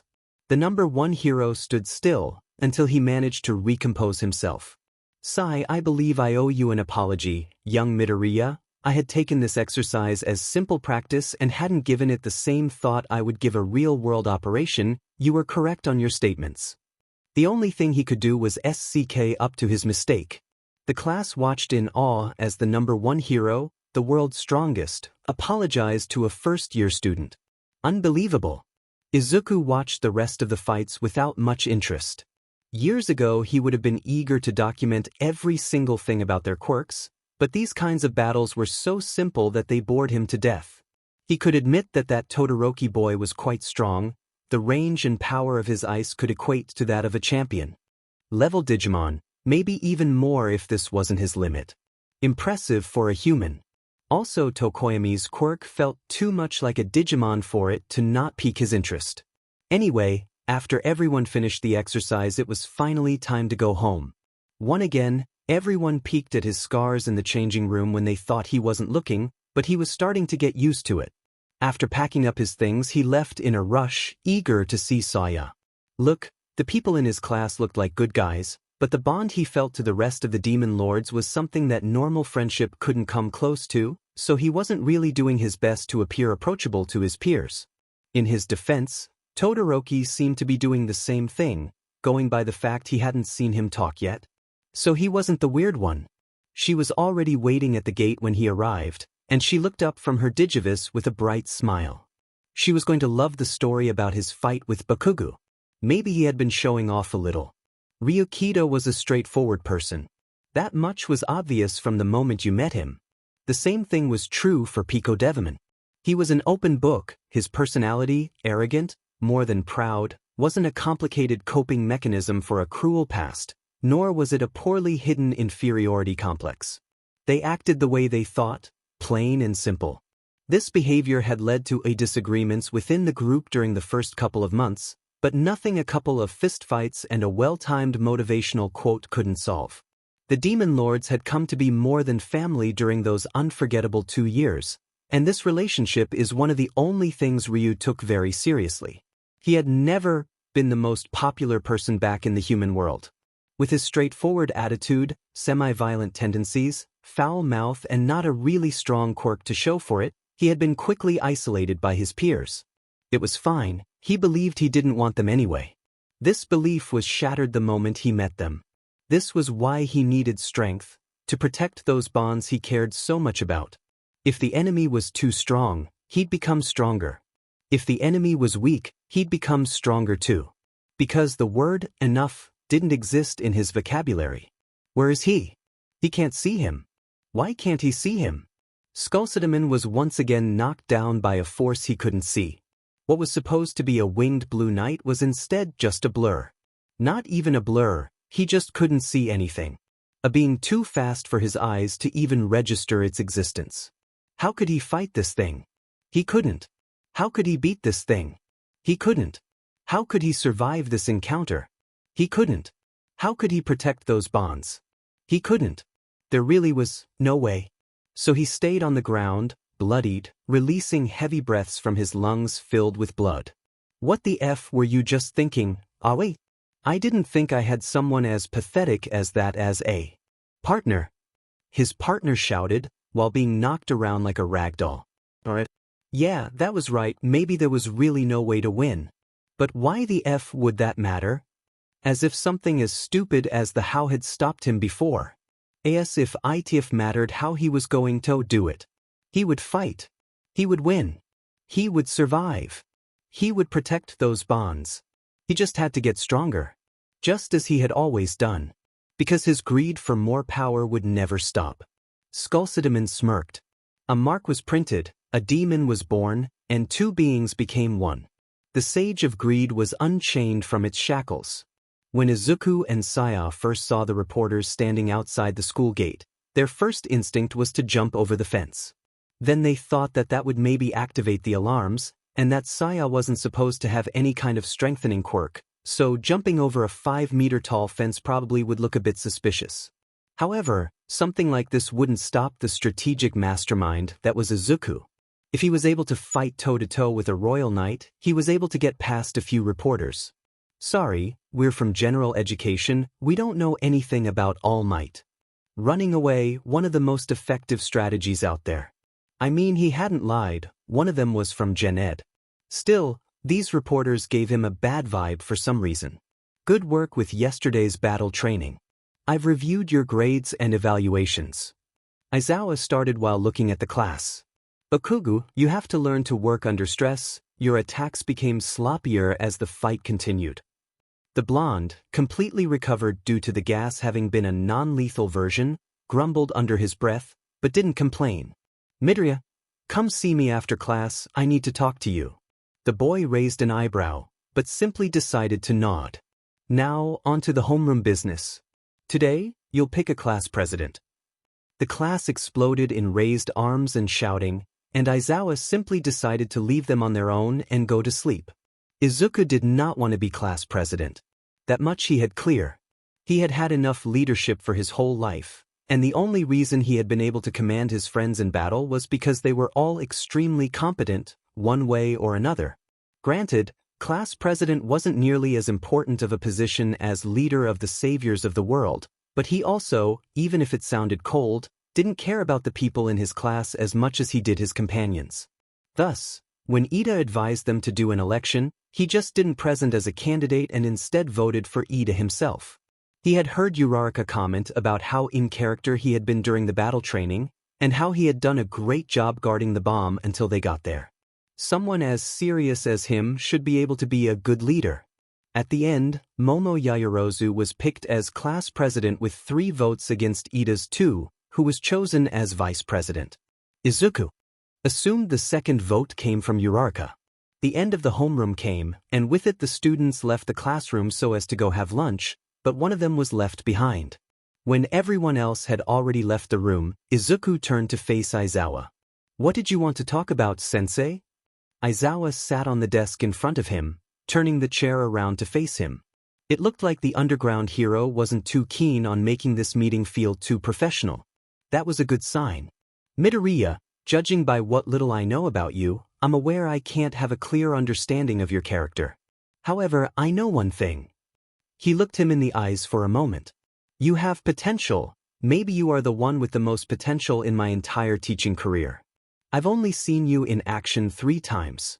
in the entrance exam, on the quirk apprehension test, and on All Might's combat training footage, yet I can already tell how far you'll go. Instinct, spatial awareness, a calculating mind, caring for others, great usage of support items. Izuku was about to ask where he was going with this, when his last words made him realize. And what baffles me the most, what could be described as nothing else but combat experience. The teacher considered him for a moment, and stared for a few seconds at his unchanging expression. Midoriya, according to your medical record, you awakened your quirk 5 months ago. Aizawa waited for an answer. It's true. I was quirkless for most of my life. I believe you. Pretending to be quirkless wouldn't bring you any kind of benefits, and from my understanding of society's views on quirkless kids, you probably had it hard. He didn't answer, and Aizawa took that as an affirmative. Yet, your combat abilities are refined to their max. A companion quirk is one of the most difficult types of quirk to control, yet a lone master, yet you fight alongside yours with a fluidity that would put most pros to shame. All Might informed me that you even took into account the building's structural integrity while overwhelming Bakugo, who shows amazing fighting capabilities for his age. Once again, you've had this power for 5 months. So my question is, how? This was complicated. As much as he wanted to just tell someone the truth other than his mom, Izuku didn't know what the consequences could be, and direct contact between the human and digital world would be catastrophic. He had considered multiple times asking Rei to hack into the hospital's system and alter his quirk registration entry, but with Bakugo most likely going to be at UA, that could turn very wrong very quickly. Still, he didn't really have an answer for Aizawa's question. So he had to use the only excuse he had left. Random bullshit. Aizawa-sensei, before you said I probably had a difficult childhood, you would be correct in that assumption. Aizawa eyed him weirdly for a second, not expecting that kind of answer, but let him continue. I never really had any friends, and the ones I managed to make always turned their back on me once they learned I was quirkless. Still, even with my weakness, I always wanted to be a hero, ever since I watched that All Might debut video that every kid has watched at least once. I went through life like it was a chore, waiting for a miracle that would make my existence meaningful in some way. Aizawa softened his look, clearly interested in where he was going with this. Then, one day when I was feeling worse than usual, I was attacked by a villain. Aizawa shifted in his seat, concerned, but let him continue. I thought it was the end for me, and deep down I think I was a bit relieved, but then in a flash came All Might, and he saved me from the villain in a few seconds. I had my idol in front of me, and of course I had to ask him the question that Jad always haunted me, can I become a hero? Aizawa's lips turned upwards, knowing where this was going. And of course he told me I couldn't. Aizawa's face turned livid. What? His tone was scary even for Izuku, but he continued his story. The months after that are blurry, I just remember being like an empty shell, as if I was watching someone else pilot my body. And then, one day, as I was sitting in front of my computer, he reached down to his shadow, tapped it twice, and petted the head of the ghost that came out of it. I met this guy. For the first time, he smiled. Ghostmon was my first friend, and I was his, so every passing second of my life was spent with him. He was and still is my light. I think that's the reason as to why we understand each other so well. When he evolves, our minds become linked, but even if they weren't, I don't think it would make a difference. That's the kind of bond we have, and the reason I seem to master my quirk so well. Aizawa was silent, still processing the information presented to him. As for combat experience, we really haven't had that many, though I have to admit we've got into a few fights. I guess we just have talent. That was the first lie Izuku told that day, and Aizawa, still considering the rest of his story, couldn't notice the minuscule difference in his tone. Just as he had planned. Aizawa may be an intelligent, trained, and experienced educator, but Izuku wasn't the leader of the demon lords just for the sake of it. Even if he didn't exactly agree, his companions often described him as a tactical genius. Maybe he was a good enough liar that Aizawa wouldn't notice if he just lied straight up, but he wasn't willing to take any chances with something like this. They also often described him as a perfectionist. Izawa stayed still for a few seconds, before finally releasing a long sigh. I'm going to be honest, Midoriya, I don't know what to say. I think that I need some time to process your story, and believe me, I'll have some words with All Might. Don't be too hard on him. Even if he didn't deliver it the best way, he wasn't entirely wrong. I was a very different person back then. Now, if you don't have any other questions, yes, you can leave. Thank you for your time and for trusting me with this. Izuku nodded, left the classroom, closed the door and released a long sigh. Out of his shadow, Ghostmon gave him a thumbs up. He should go to the cafeteria next and get some food, but ever since school exacted, that hadn't exactly been what he had been doing. Izuku went to the end of the hallway, where no one could see him, opened a window, and jumped out of it. He grabbed into a pipe on his right that went up the building, and used it to climb through the wall. Could he ask Ghostmon to levitate him up the building? Was this a lot cooler? Also yes.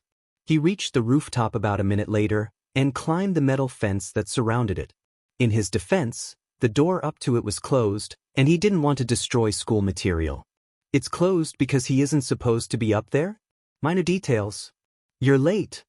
Saya called out the moment he hit the floor, pointing at him with the chopsticks she was using to eat her bento. He sat right next to her, their shoulders touching. Sorry, my teacher was on to me. What? He found it weird that I was so strong after having my quirk for only a few months.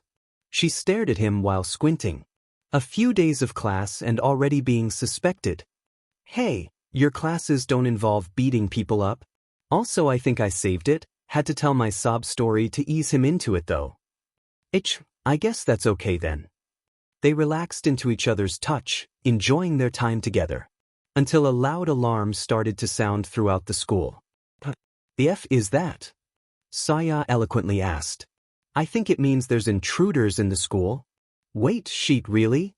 Saya seemed actually concerned now, and went to the edge of the rooftop to try and find whoever had entered the school grounds. And she did. Oh, it's just some reporters that got too close to the door. Why do you sound so disappointed? Still, I guess we are supposed to evacuate. She answered, ignoring his question. Yeah, let's go down dash. Just as he was about to leave, he felt a tug on his shadows. Ghostmon materialized out of it, sporting a concerned face. Izuku, I have a bad feeling about this. The boy's expression hardened at this. He knew people's instincts, especially Digimon's, shouldn't be underestimated. These had saved them many times in the past. He immediately raised his Digivice, and in a flash Bakemon stood where Ghostmon used to be. Go look for whatever feels wrong.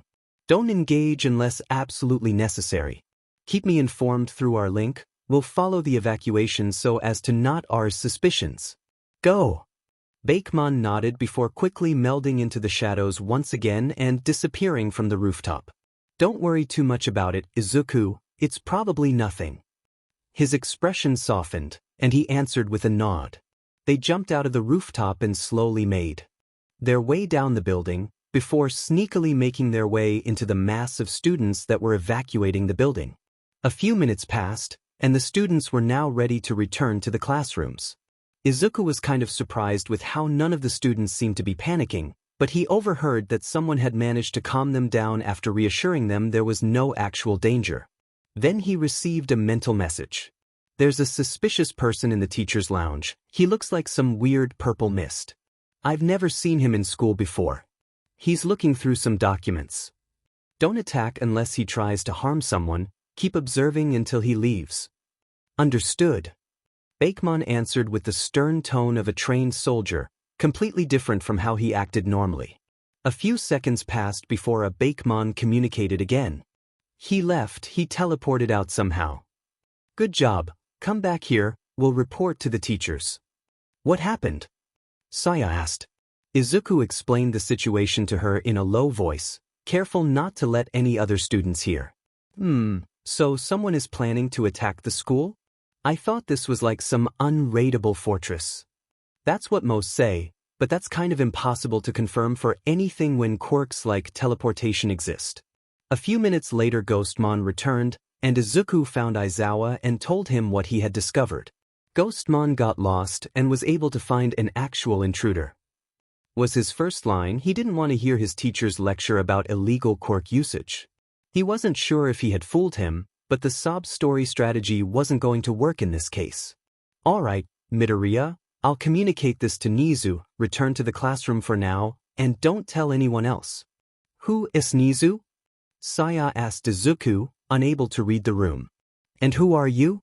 Aizawa asked, concerned that someone overheard their conversation. Saya Hike, from Class 1C. She answered excitedly, though with a hint of irony in her voice. Don't worry, Sensei, she won't tell anyone about this. Aizawa sighed, but nodded and left to see Nizu. Nizu's the director. Ah. He's a mouse. What? So you're just not going to do anything? Aizawa, we don't know what the intruders were looking for, but that room had the information for the lessons of every year. We can't just cancel every single event. The most we can do is up the security levels of the classes while an investigation starts. Aizawa sighed, but couldn't think of a way to refute the director, so he simply bowed and left the room. The decision was probably the correct one. Even if villains managed to enter the school, they would still have to get past the heroes that teach there, and most people wouldn't dare attack the place where All Might was stationed. Still, Aizawa couldn't help but feel uneasy. This one decision would eventually change the world as they know it. He was Ko. Honestly, none of his companions could exactly describe him. In a few words. At least now they couldn't. Back then, when they had just met, and they still hadn't changed in the slightest, they could, with exactly one word. Coward. It wasn't exactly a fair description.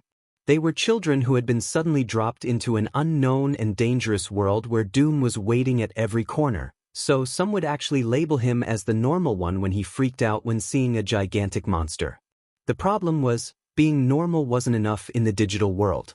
Everyone else quickly adapted, and started risking their lives as easily as breathing. And at that point, Ko was left behind. If he had stayed like that, he would have died. That was simply a fact. So he was forced to change. It started slowly. It was an encounter with a monochroman, one where usually he would cower in fear while the others, bar you, would fight instead. This time was a bit different. His knees shook and his voice trembled, yet, even while wanting to curl up and cry, he cracked a joke. A few seconds passed, and what was till then a tense battlefield slightly shifted. Imon was the first to laugh, and that was the first time Ko felt as if the Digimon was actually his partner.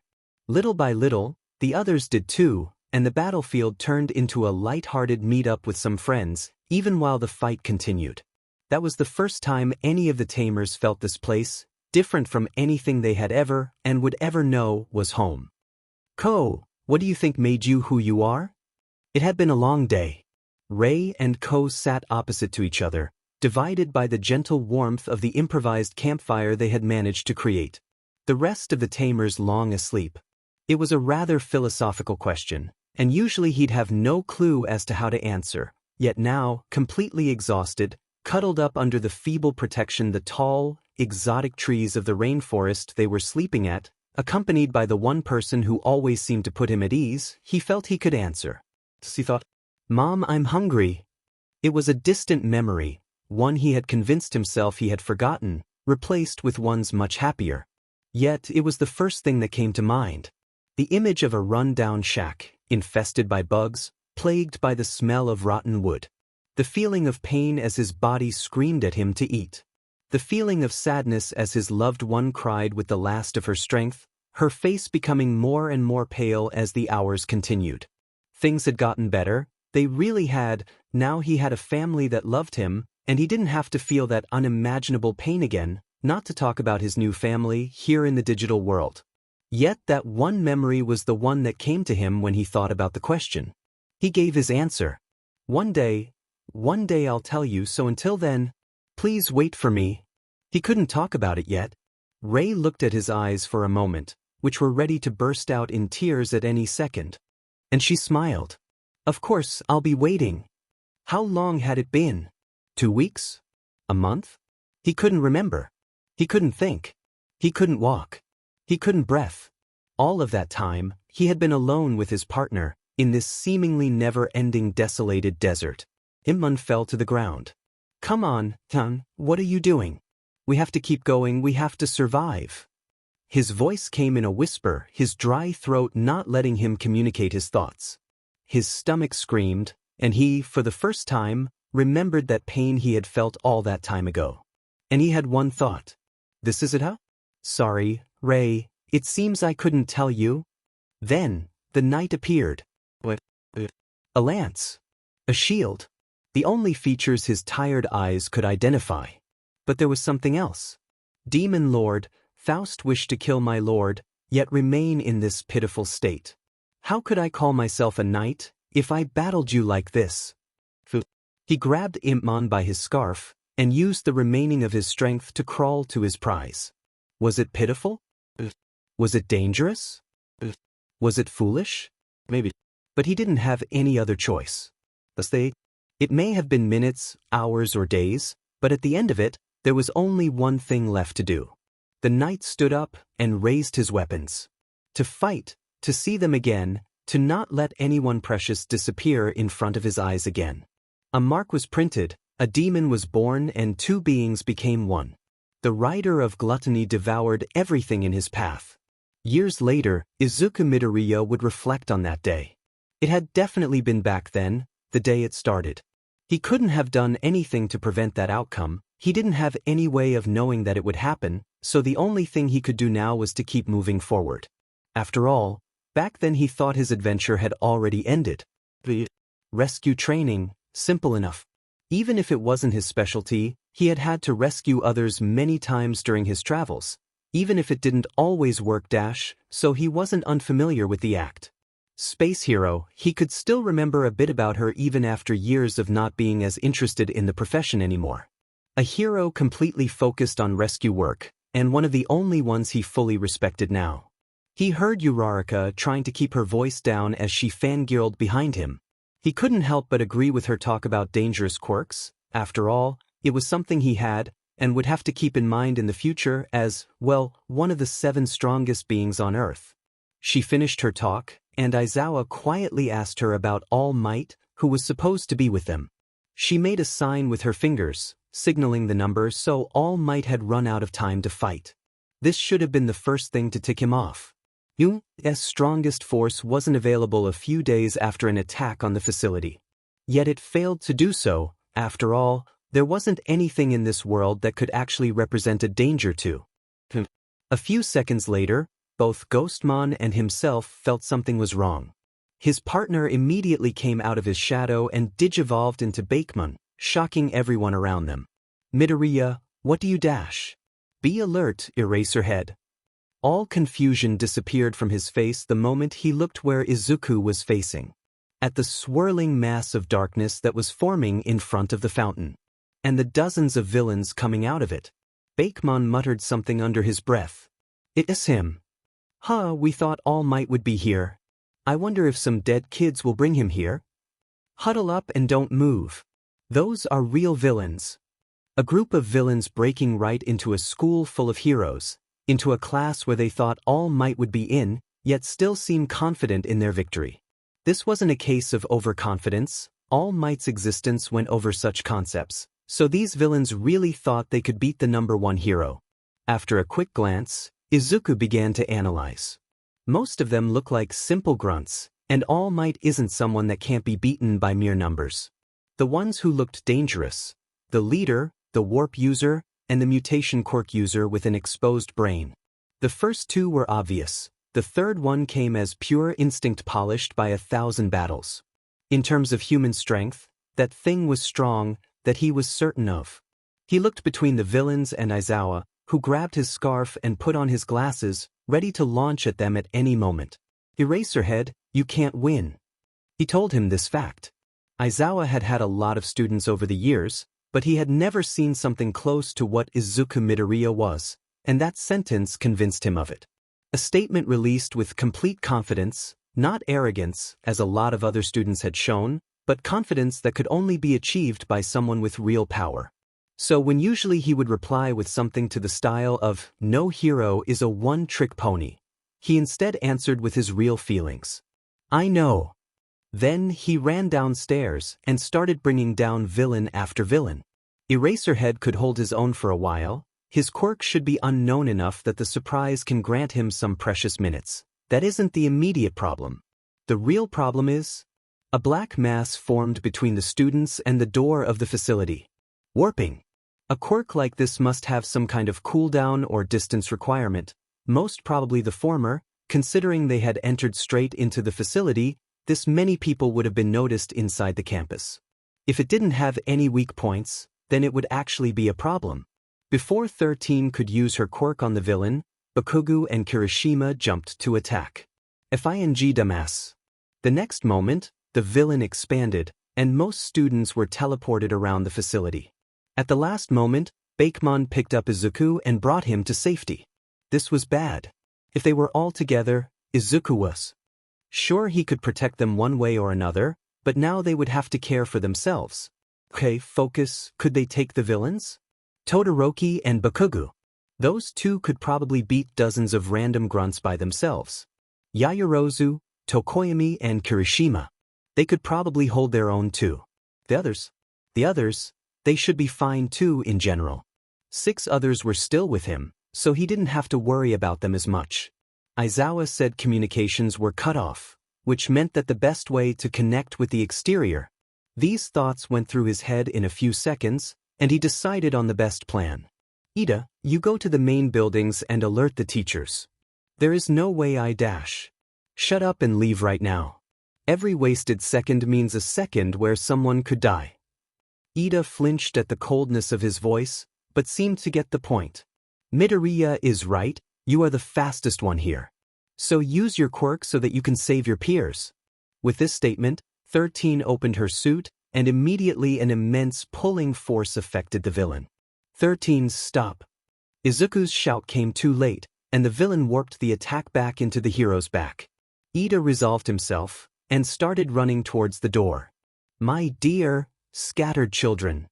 The villain disappeared from his position and reappeared in front of Ida.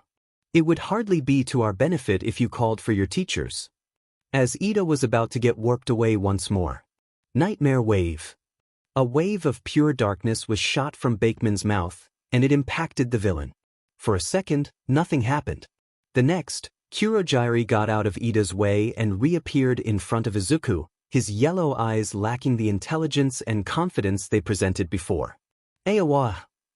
Kurogiri screamed as it attacked Izuku without any strategy. Nightmare wave, a technique that made the target mad for a few seconds. Izuku sent another mental command. Poison breath, full power. Bakemon got between the two in a flash, and out of his mouth came an extremely compressed amount of purple gas, now completely opaque, as opposed to the transparency it had during the battle training. Kurogiri flinched, but this made him regain his sanity. It didn't matter. Out of what Izuku assumed was his mouth, blood was spewed, and the man fell to his knees. It wouldn't kill him, but he wouldn't be able to fight for a good while. By this point, Ida had long opened the doors and started running towards Yue. Izuku didn't try to stop the villain when he teleported back to his leader. He had bigger problems to deal with now. My apologies, Tamura, one of the students was able to escape. One of them is stronger than we had anticipated. Tisk, Kurogiri, how useless are you? Well, it doesn't matter, this way the boss will come to us faster. Aizawa kept through the hordes of villains, bringing each down in a matter of seconds. Tamura Shigaraki decided to intervene. After telling his classmates to take care of 13, Izuku turned around to help Aizawa. Uraraka looked like she wanted to stop him, but a quick glare from the freckled boy made her silent. The next thing Izuku saw was his teacher's elbow being disintegrated by the villain's leader. Aizawa quickly got out of his grasp and defeated 2 other villains, but by that point Shigaraki had finished talking to himself. By the way, hero, I'm not the boss here. A jet black creature was already in front of him. I am Tamura Shigaraki, and this is the anti-symbol of peace. The engineered. Nomu. Its hand grabbed Aizawa, strong enough to snap his bones like a twig, and with a velocity that matched that of speed-oriented quirks. The monster's arm was cut off the next instant. Bakemon was already there, his hell's hand covered in black blood. Who do you think you are, cutting Nomu like that?